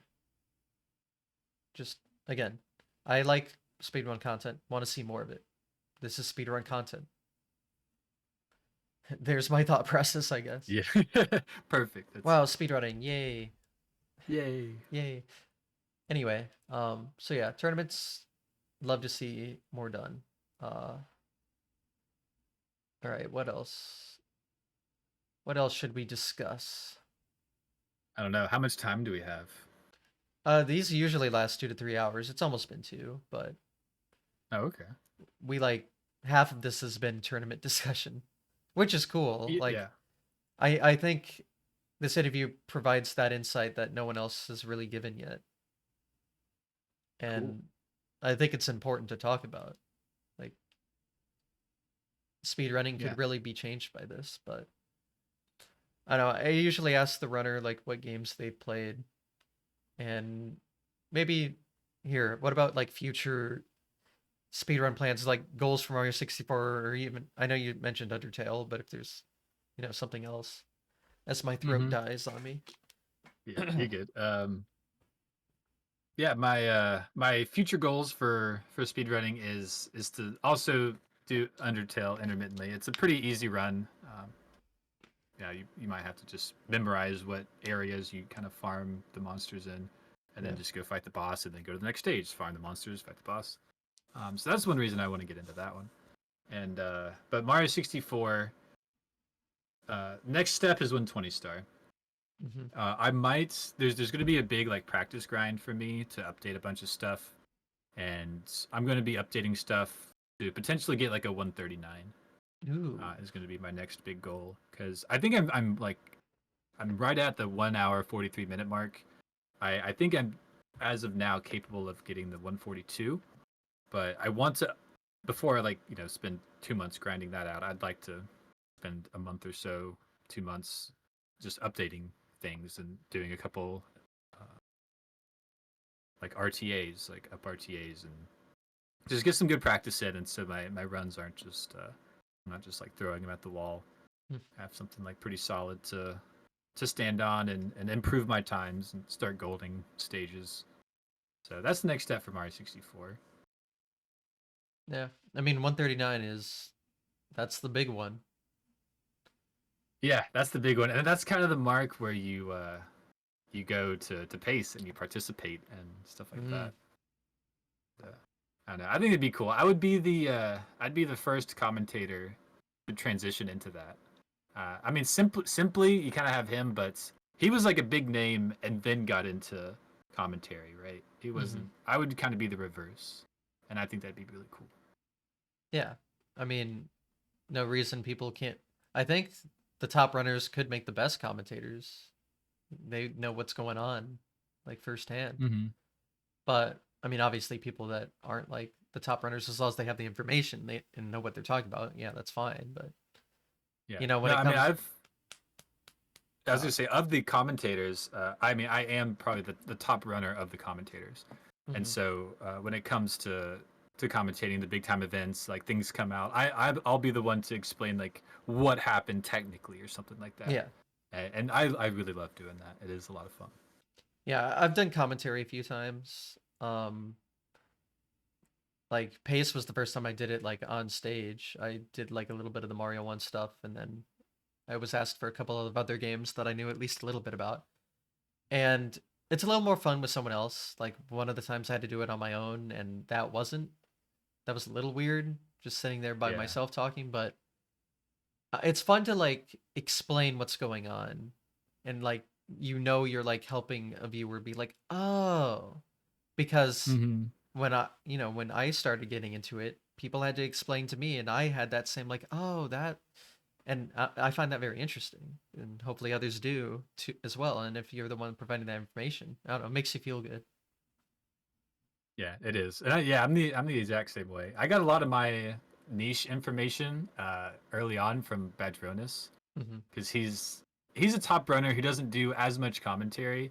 Like he's had like a 142, 143 for probably like a year and a half now, and I don't know. Just as I was like getting better and like into my intermediate uh, speed running, then he just helped me a lot understand the more technical side. Hmm. So he's very smart. Yeah, yeah. He was my roommate the past two paces, so I've learned a Yeah, lot since. Guess you could say, but yeah. yeah, Did you it's say that fun. you? Yeah. Did you say that you were going, or you got accepted, or you're not sure yet for Oh, pace? for pay, I got a run in, so yeah, Oh, nice. Okay, so I you will are be going. there. Yes, I have a 100% rate at being accepted to pace so far. Ooh, nice. I only submitted once. It was to the last pace and didn't get accepted. Yeah, well, I I guess technically I didn't get accepted to the last pace. There just happened to be a Mario 1 tournament. So, I don't know if that counts, but um yeah, I mean that counts. That's okay. Then yes, I have so a 100% success rate.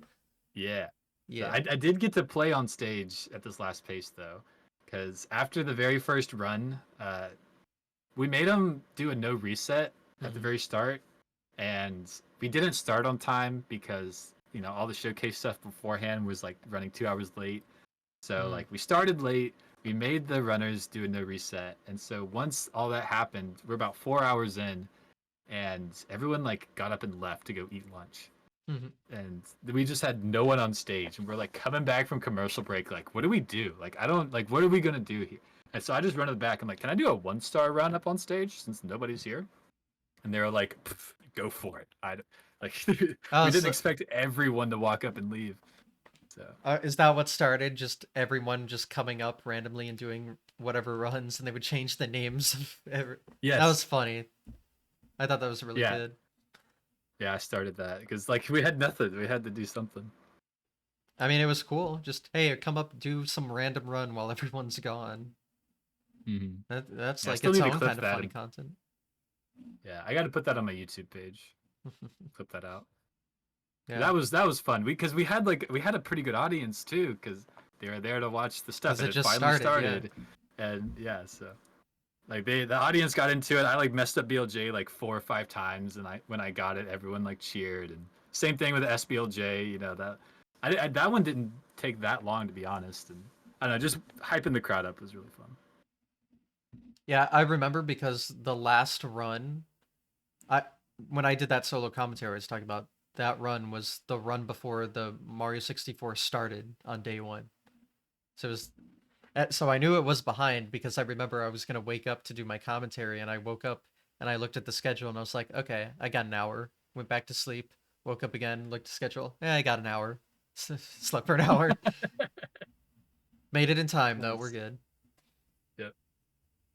But yeah, I just remember like while I was doing commentary, just the crowd just slowly got more and more and more because they were anticipating the Mario 64 right afterwards. And it still Oh like took yeah. a while to set up and everything, but I don't know. It was cool. It was just a cool thing. And then yeah, I remember just random people going up and doing their runs. It was funny. Just like everyone finishes their new reset and gets out of there. All right, Yeah, I show's think we had over.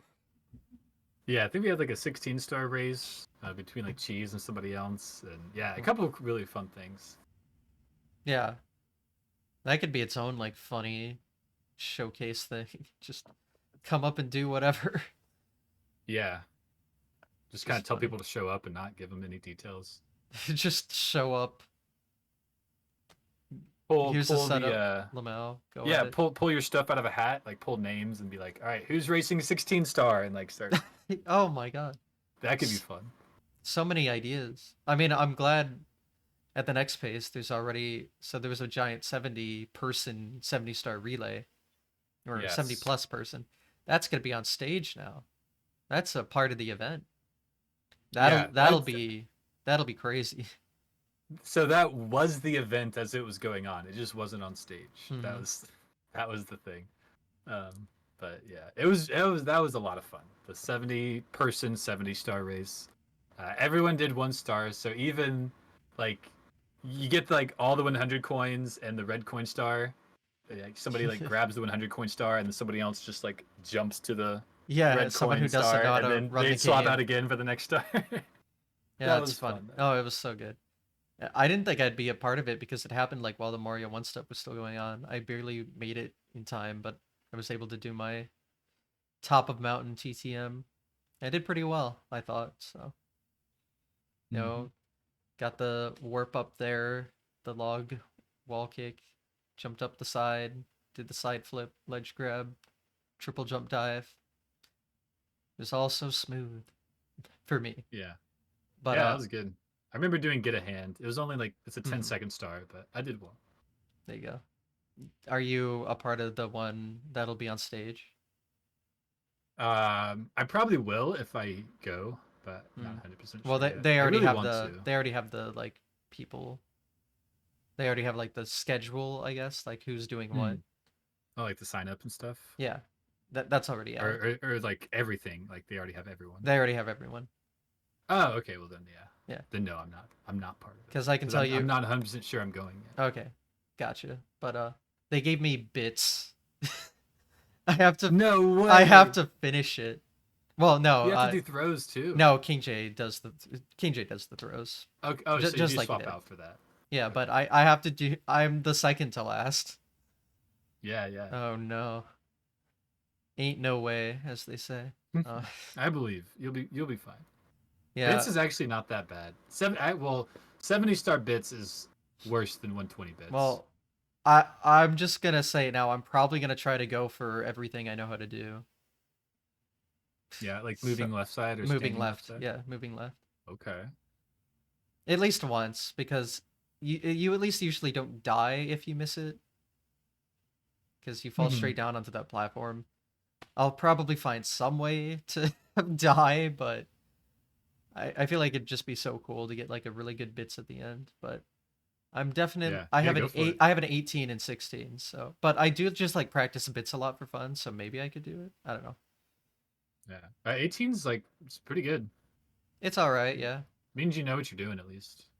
I do know how to beat the stage, so we'll see if that matters or not.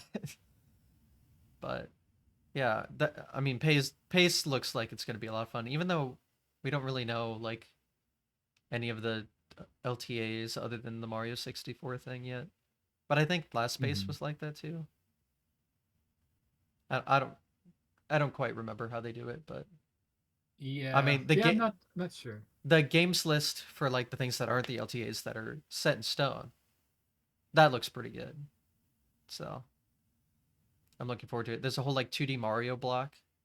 I'm of course big fan of that. So and then yeah, Mm-hmm. that 70 star relay being on stage. I think there's another drum run. So much to look forward Oh. to. Oh, Yeah. check this out. Hold on. Oh. So Hmm. these are the drumsticks that were on stage last time when he did the Mario 64 run. Oh. He left them at the venue, and I couldn't find them to give them back to him, so they're mine now. Oh. Okay. Well, there you go. And I'm gonna go if I go next time, and he said I mean he's gonna be there. I'm gonna have him sign them, and he's not even gonna know they're his sticks. And I might like Well. give them back to him later, make a whole video about it, Oh. use it as a raffle or something. So I shouldn't just clip this and send it to him. Like, hey, guess what? You could. I'm not Like, hiding no, it. Like I was no, asking people. I was like, where did he go? Like I'm trying to get these back to him. But that's I think funny. I mean drummers go through sticks all the time, so It's yeah. not that big a deal. No. So those are the sticks that were like on the stage run. Yep. Here's the indentations. Oh, there you go. Yeah, I had a front These, row I mean seat that. to that run. Like he Yeah. keeps posting like the little shorts and stuff of segments of the run, and I'm just like front on the center in like every video, Nice. like in awe, because I don't think I'd never seen it before. I don't think, Mm-hmm. and Yeah, I'd only seen the clips like through Twitter or something. it's something else to like witness it live. I just wish they had the sound for us. Like we couldn't, the people in the audience couldn't really hear anything. At least not the game. They could only hear like the light drum sounds. It's not like the fake drum sounds because you know it was an electronic drum kit, so it was just like Mm. whacking plastic. Well, not whatever Yeah. material it is. That's all the audience got to hear was the whacking of that. So it's kind of weird. So hopefully next time they fix all of those little tech issues. I know setting that up must have been hell though. So I can't imagine Yeah. doing a live drum run. Yeah, I'm sure his setup at home is like just a big mess, and yeah, setting that up somewhere else is a Well, they got the nightmare. setup in the practice room area going. That was pretty good. Mm-hmm. I got to Yeah, do. I was gonna say I didn't get to do that, but I wanted to. It was always crowded when I saw it, and I didn't want to wait Mhm. in line. I got cannonless on drums. I was pretty happy. Oh, nice, nice. It was so hard to get the camera, or like you know, you grab the ledge. It was so hard to actually like walk down and grab it. You have to like spam the down to make sure it holds down enough to fall off the edge. It was it Oh was yeah, yeah. it was interesting, but I did it. I was happy because you like rotate around and I don't know. I did find apparently a very interesting strategy. So people Canalivs was like the star. He was making a lot of people try, and running across the bridge that like falls down. to like get to the where you set up Canalys was apparently really hard for people. But I went up there and I immediately knew what I was gonna do. I faced backwards and just did backwards like what the backflip jumps. I just did them across the Mm. bridge. He was like, "Oh wow, Nice. brilliant!" I was like, "What? No one thought of this? You can't fall if you're in the air." Hmm. So that True. was fun. I really enjoyed messing around on the drums.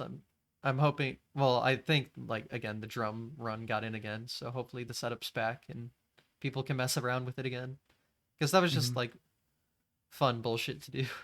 Practice rooms are always fun of random stuff. GDQ, pace, whatever it is. It's always a fun time. Yeah. Yeah, I love the practice room. It was really nice. I enjoyed it better than the last time because the last Hmm. time they put us in with like the melee gamer area, Yeah. and this time they gave us like a whole ballroom section. So Hmm. like we had a lot more space. There's like space in the back. People could go like talk and walk around. It was really big, so like it wasn't getting like super hot. So I really liked it. It was really Yeah. good. I just hope they have more TVs next time, but I assume they're like getting them from the melee people since that was like a melee kind of area. But Mm-hmm. yeah, Yeah, there yeah. The just whole weren't place enough is a VG boot TVs. camp. Yeah, there just were not enough TVs last time, and I'm assuming that the next pace event is going to be even larger. So yeah. Yeah, I don't know about this very next one because it's so close to the last one. People were talking about that. It probably won't be as big, but the one after this one, like the one next year, I think is going to be like really big. I think Okay. everyone's going to try to come to it. Yeah, I know a ton of people that are going to this one, so I just assumed it would be about as big. But yeah, Hmm. even if Maybe. it's as big, it still needs more setups. There Hmm. were days where I couldn't get anything. Yeah, yeah. I got there. I got there early. Thankfully, I was on a pretty normal sleep schedule at the time, so I could get there before everyone else. Mhm. But yeah, pace is a fun time. I talk about it a lot on these shows, but it's a lot more like I guess intimate than GDQ. GDQ has like the cliques and people kind of stay in their own circles. But I mean GDQ has its own Yeah. positives as well. But pace is like a lot of people like don't like how big GDQ is now. They miss like the olden days, and I feel like pace is kind of what that was. I mean I can't really say it Hmm. because I wasn't around at GDQ in the olden days, but Yeah, and I I think I assume heard it's like Simply that. say that. Yeah, Yeah. I Because know back in the day in the Bismuth's saying that. GDQ, like a lot of the Mario people would go there, and there would always be some kind of Mario showcase, Hmm. and like the top runners would go, they'd all hang out, and then it became so big, and the top runners stopped traveling as much, and then Pace happened, and so Pace kind of became our new GDQ for the Yeah, Mario people, definitely. yeah, and I'm glad it's like opening up to more games because I got my Mario one run submitted last year, and last year was a lot smaller, and it was mainly just Mario 64 people. So I was kind of Hmm. like the odd one out there, I guess. There were like people that ran other games too, but it was Yeah, no, primarily just I like Mario remember that. 64. And then like last one, there was like group of Lego Star Wars people, group of Sonic runners, group of Hmm. Odyssey runner, just all kinds of things. And then like my group of Mario 1 runners, there were a ton of Mario 1 runners there. Most Yeah, of which I've never seen before because they're usually all young, but they never go to GDQs. So it was right. very unique. It's not something you would get anywhere else, really. Yeah, and I think that kind of feeds into what we were talking about a bit earlier. Is like the raw competition. It's not just like a showcase place where people can meet up and have fun. It's like Hmm. there's actual competition, and you go there to meet up and compete against others. And yeah, I think you get a lot more of the younger runners or like the top runners who show up, and hopefully Pace can make that a big thing. I know that was like kind of the goal of starting Pace was like GDQ's got like the showcases, but we want a more competition based thing, and Hmm. like they still do the 24-hour showcase thing, but And it's all for um, mostly for yeah, charity. Yeah, yeah, and they do have some prize money, which is great. I love that. yeah, But yeah, there's still always like the constant like shilling to donate to charity and stuff, which is yeah. It is what it is, you know. Yeah, I mean, it's good, but it would be nice to Yeah, see like three events like GDQ, charity, pace, charity and tournament hybrid, and then like whatever new thing hopefully comes through that's like just tournaments. So you could have like a little of everything. I think yeah. that'd work I out really think that'd well. be great. I Hmm. think that'd be like the perfect balance of different things. So like, oh, you like, just hanging out with like the entire speedrun community and like supporting charity. Here's your GDQ. Oh, you want something a little smaller, and it has a little bit for everyone though. You like your tournaments and your showcases. There's your pace. You like your tournaments. Hopefully, whatever that could become. That'd be Yeah, like the ideal kind of thing. I think. At yeah. least for me, Hopefully that's we what I'd could love to like, see. yeah, yeah. Maybe we could even like combine it with pace to a degree. But I think like the in-person stuff is always really hard because it costs a lot of money. Yeah. Um, and I know that GSA is able to do it because of VG Bootcamp, Hmm. um, and which is like kind of a godsend to us. Yeah. And so but yeah, maybe we could work something out there and do that because yeah, like I mean we've already got the multiple competitions, or these paces already got that going. We just need funding, I think, and Hmm. it's just a hard sell to a lot of big companies for the reasons I said earlier, like marketing, like a lot of just U.S. based. This is kind of a global market for speedrunning. Just general first, like this is kind of a first trial run for anyone trying to put in a ton of money, Hmm. and so there's just like you know road stops like that. But I think with pace and with the multiple different tournaments that they had and how successful it was, it gives me a lot of hope, definitely. Hmm. Yeah, I'm excited to see where, like, I hope all of these events grow. I hope GDQ keeps being its big, huge thing. I hope Pace grows a bit, can get a little bit more tournaments, maybe a little more prize money, and they donate a lot less to charity than something like GDQ. Hopefully, more charity money can come in as they grow as well, and then like a whole Mm-hmm. tournament thing could branch off from everything as well. Like, there's so much more potential, even though it's pretty big, but there's still so much it can go, and I'm looking Yeah, forward to that future. definitely, and I think it'll probably happen in like a few pieces here and there. Hmm. Yeah, it's I don't think it'll be like yo, that's this whole brand new thing, kabam. Like it's Yeah, gonna be I wish things were it's that gonna be easy. like yeah. So yeah, we'll see. It's gonna be exciting, Hmm. definitely. Yeah, I'm looking forward to speedrunning's future. I mean, I've already seen it grow a bunch, and even I was like pretty late to the party, so there's again just so much more.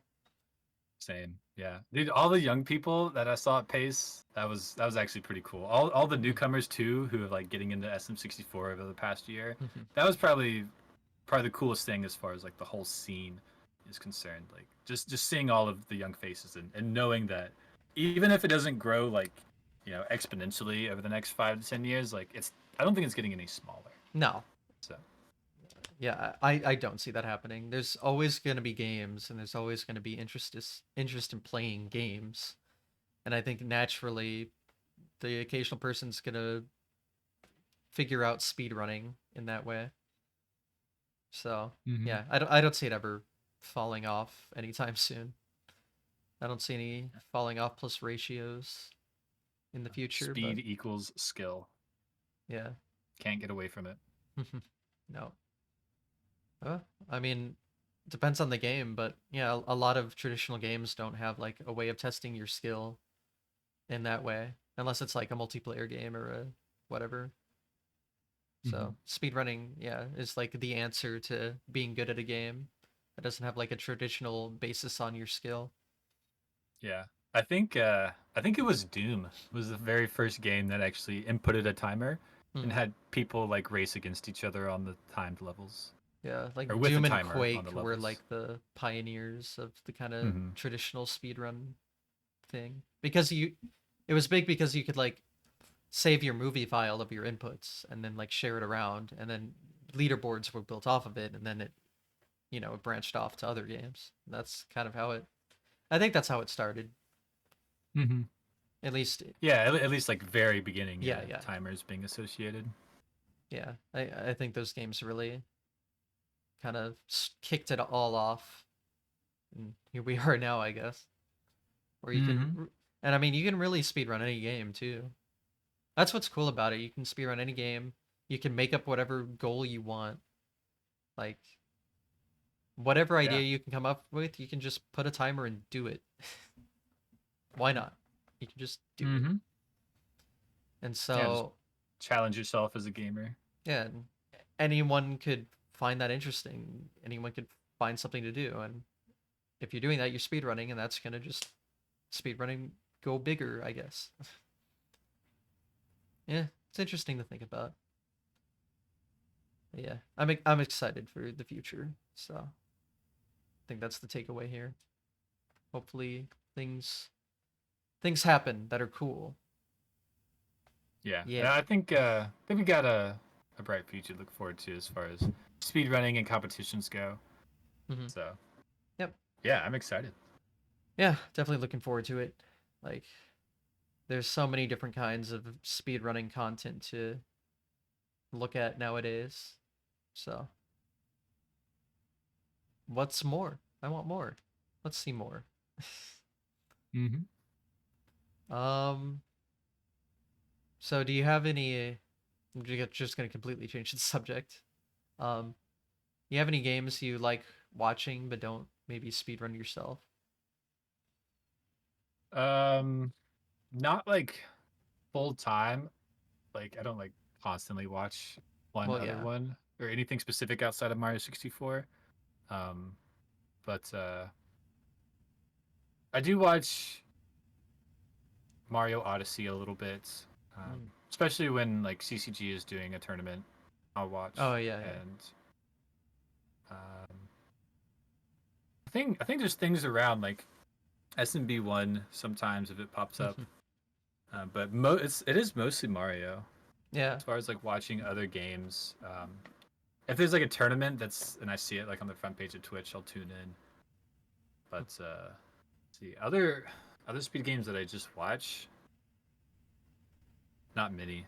Hmm. I used to watch Minecraft a good bit because that was really fun, and then it got like, and then they started adding like the 9 screens on the Hmm. one screen, and they trying to find seeds. It became too much like a slot machine Yeah, for viewers. when they had that at a pace last year, the whole Minecraft tournament. I didn't watch any of it. It I hurt it my was head. always, there's like seven people with their screen and it's always just nine screens cycling between. I'm like, this isn't fun.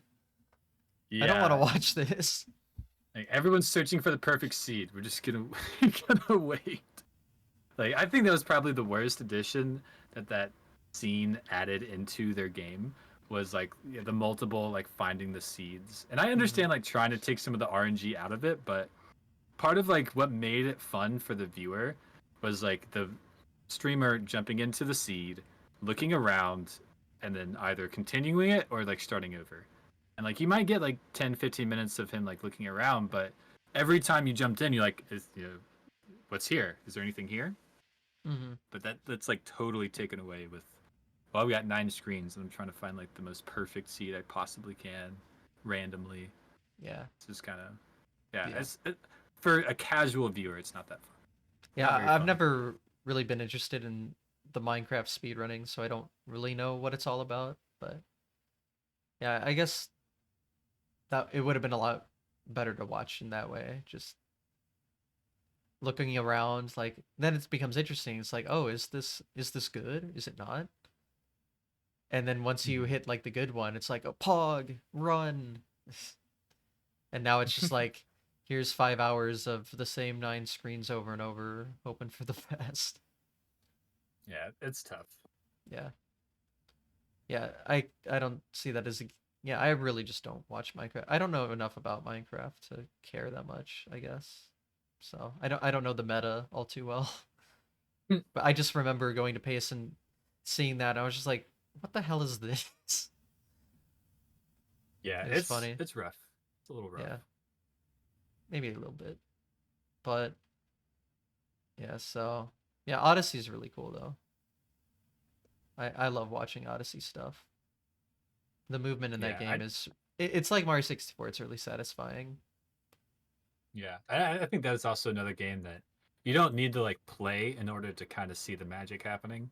Hmm. Because I've never played it and I don't fully understand like the whole like cap reset, like when he can like reset and throw and do that. Because sometimes I'll Hmm. see them chain like way too many together, and because I'm so Yeah. confused how they do it. But but like you don't really need to know exactly how they're doing it. Just like seeing the gaps that they're crossing and like the timings of the things that they're hitting and capturing. It's really cool. Yeah, it really is just like modern day Mario 64 for speedrunning, kind of. I mean, it's got its own Yeah. stuff, but it's like in the movement side of things, like you can just watch it and be in awe without understanding the technicalities behind it. And then if you want to discover the technicalities behind it, it's super interesting all over again. Yeah. Yeah. Exactly.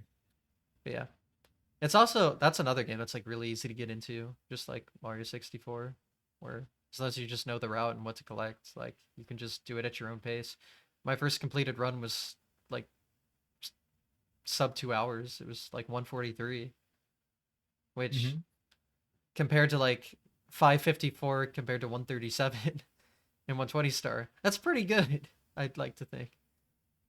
So definitely a lot easier to get into, or also easy to get into, and then just play at Yeah. your own pace. Yeah, those are like the best games. Mario games lend so well to that kind of thing. They are really just the perfect speed games, whether they meant it to be or not. Yeah. They definitely hit the nail on the head with the whole platforming thing and like movements with Mario 64. Hmm. And yeah, I think Odyssey is like the first one that's really nailed it a second time, Yeah. going through the stages. And because platforming, it's kind of just like parkour, basically. Hmm. Platformer Yeah. speedruns are just like parkour. And if the movement feels good and your levels are interesting enough, the game's going to be fun. Hmm. Yeah, definitely. You see a lot more of that in like indie games. They'll usually have this really cool movement thing, and then it becomes like really popular speed run for a little while. Mm-hmm. Yeah, GSA's done a couple of them with like the smaller indie game releases, like Eon Drive. If you ever heard of that one, Hmm. or Grapple Dog, Yeah. those were cool. I got to commentate those as they were like being released, which is really cool. Yeah, that's cool. I like that a lot of. Usually it's the indie scene that does it, but they'll have like a speedrun mode or something that lends it to speedrunners. Like they're aware of the scene and like Mm-hmm. build the game in a way that it's easier for speedrunners to take advantage of, and that's always cool to see as well. Yeah, Um, I definitely think I'm losing my train of thought now. mhm. No, I think that's I think it's really cool. Yeah, Just leave it there. yeah. Speedrunning, cool. I'm glad people care about it. Hopefully, more people care about it in the future. In Yeah, in I those think they terms. will Yeah. with yeah with games the way they are. Like I don't know anyone who's like in love with any new title that came out in the past like 2 or 3 years. So we'll see. We always got the classics. Yeah. Yeah. I mean, there's different kind of game for every kind of gamer, and all of them can be ran or however you want to play. Like Mm-hmm. there's no limit, so it's always something cool in the gaming scene, I guess. Definitely. Have you watched any of like the World at War hardcore deaths? Not World at War. Just WoW. What am I? World of World of Warcraft. There we Warcraft. go. Warcraft. I nah, that stuff doesn't really interest me. I don't really watch esports at all unless it's speedrunning, honestly. I don't know. Mhm. Those have just been like really fun because I somewhat associate it with speedrunning as far as like it's like you try not to die. It's hardcore mode. I guess it's more similar to like the no hit runs with like Dark Souls or something like that. Yeah, yeah. No death runs, but it's been really funny to watch because I know nothing about the game, and I'll watch like Asmongold or somebody like comment on it, and everything that goes into that game, like it's absurd, and I don't know that kind of being like the really huge RPG. I don't see other games similar that are gonna attract like World at War. Warcraft is done. Yeah, I know nothing about that game, so that's not like my genre of expertise. Mhm. I'm Yeah, more of like, me neither. It's just yeah, something currently going on that I'll see clips of. yeah, I guess. Yeah. My style of game is usually either platformer or open world kind of thing. Like RPGs really Mhm. don't interest me. Yeah, sometimes it depends, but traditional usually no. Yeah, I'm the Maybe a same way. They just shooter. take a lot of time, Yeah. mostly. Like I'd rather be speedrunning, to be Well, honest. yeah, especially now, like speedrunning has taken over my whole life. I don't play games casually anymore. Who has time for that? Mhm. But yeah. Yeah, that's what I've started to do, especially like since moving down here and focus more on like trying to build the business I've started and not so much like super hardcore speedrunning stuff. Mhm. I've been playing like Fortnite. I don't know if you know what Go is, not CS:GO, but like the board game Go. Um, I don't been think playing so. that. It's like the oldest board game in the world. It's mostly the Asian countries who play it, like Korea, China. Okay. But I must have heard of it before, but you've probably seen it. I'm sure if you saw a picture of it, if you just type in Google like Go board game, it'll come up. It's just white and black stones played on a grid. It's a capture territory game. oh, it's yeah. That's in that 51 Worldwide Classics or whatever on the Switch. I think so at least. I forget what they call it. But yeah, it's like you add a space and you like flip a bunch of something in that color, white or black, right? Yeah. Not quite. I'm This sure it's a one, lot more complicated than that. I'm just it's well, this so Go is actually like super simple. You just have like black and white stones, and there's a grid pattern, yeah. and you don't play on the squares. You play on like the little cross sections, the little points, Oh. and you. It's a 19 by 19 board, so it's a massive board.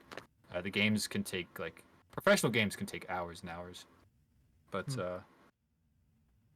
you can play it pretty quick, just casually and going through the boards. But it's like it's a territory game, so you can play anywhere on the board at any time. But if you get surrounded without having like holes in your shape, so the person can't kill you, then you die.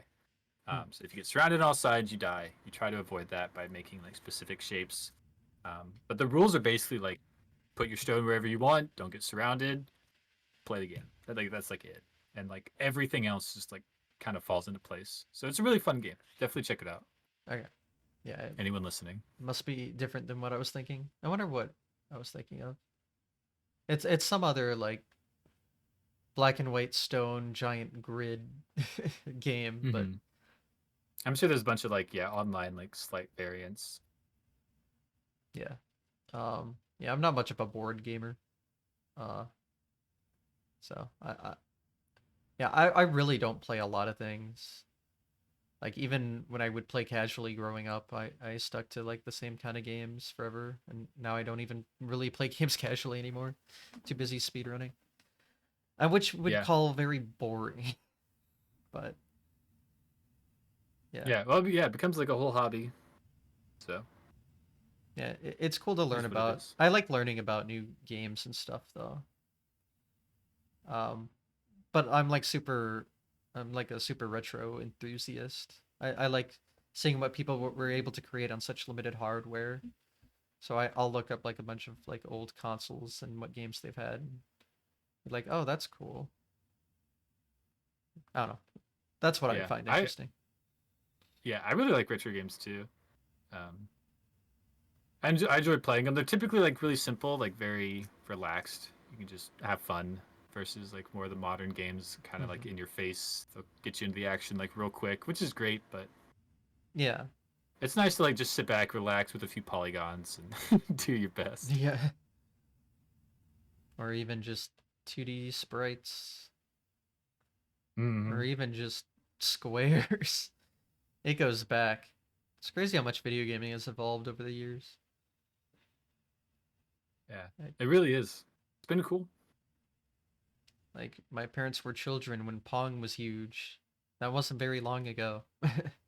When you think about Yeah, it that did way. It makes me scary for when I'm like 60. Like, what's the world gonna be like then?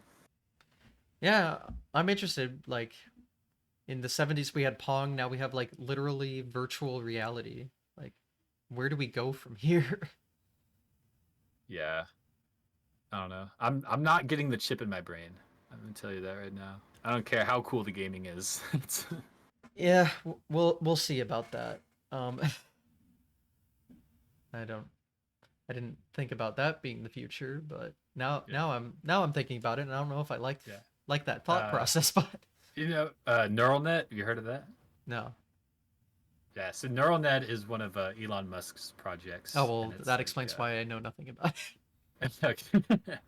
and it's like it's basically like you're putting a chip in your brain, and they're able to put it in like animals, and apparently like people who are blind or paralyzed. I don't know about blindness, but paralyzed, they'll be able to like move their arms and stuff again. So, Oh well, that's but cool. all but yeah, but also the idea is like you'll be able to be connected to like the internet, or you'll be able to play games and like kind of like on the sci-fi movies, how somebody will be like looking and they're seeing like overlays in real life.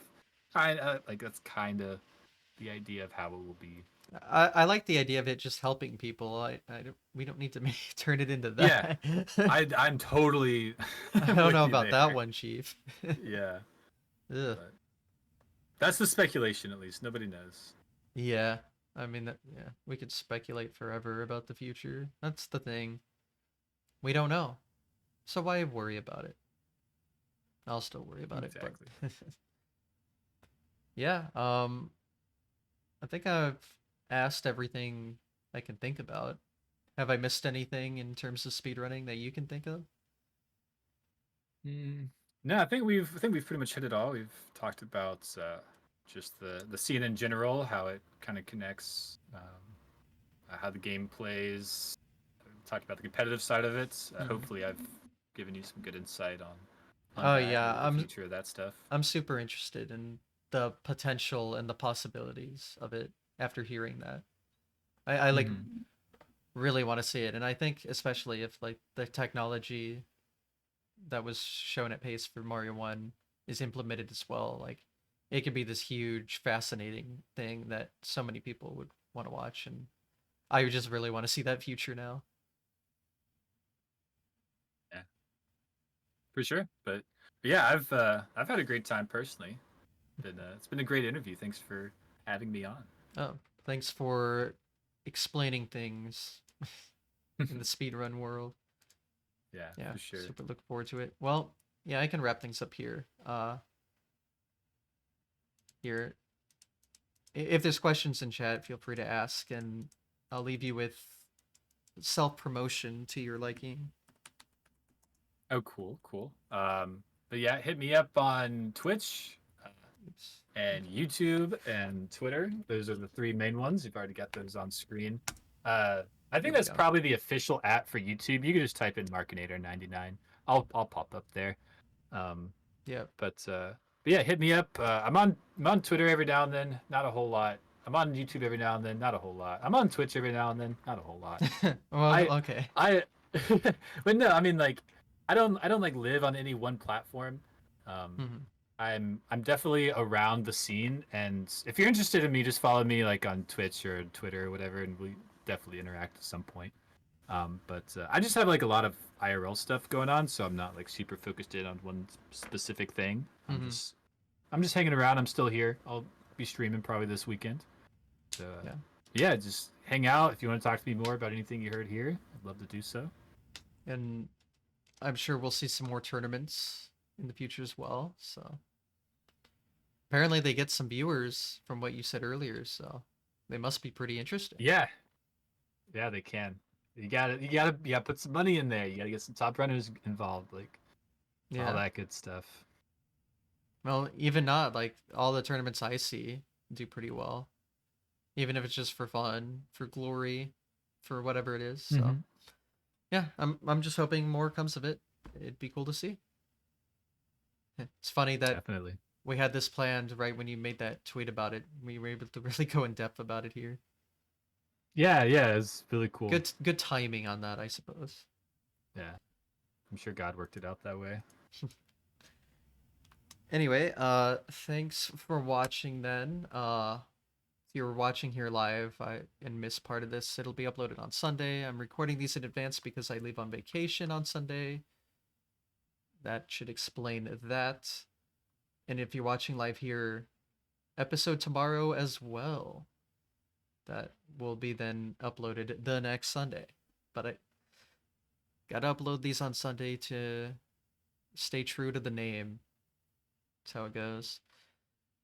And yeah, watching on Twitch, check out YouTube. Watching YouTube, check out Twitch. It's easy as that, you know? Alright, thanks for watching, everyone. Have a good one. Bye-bye now.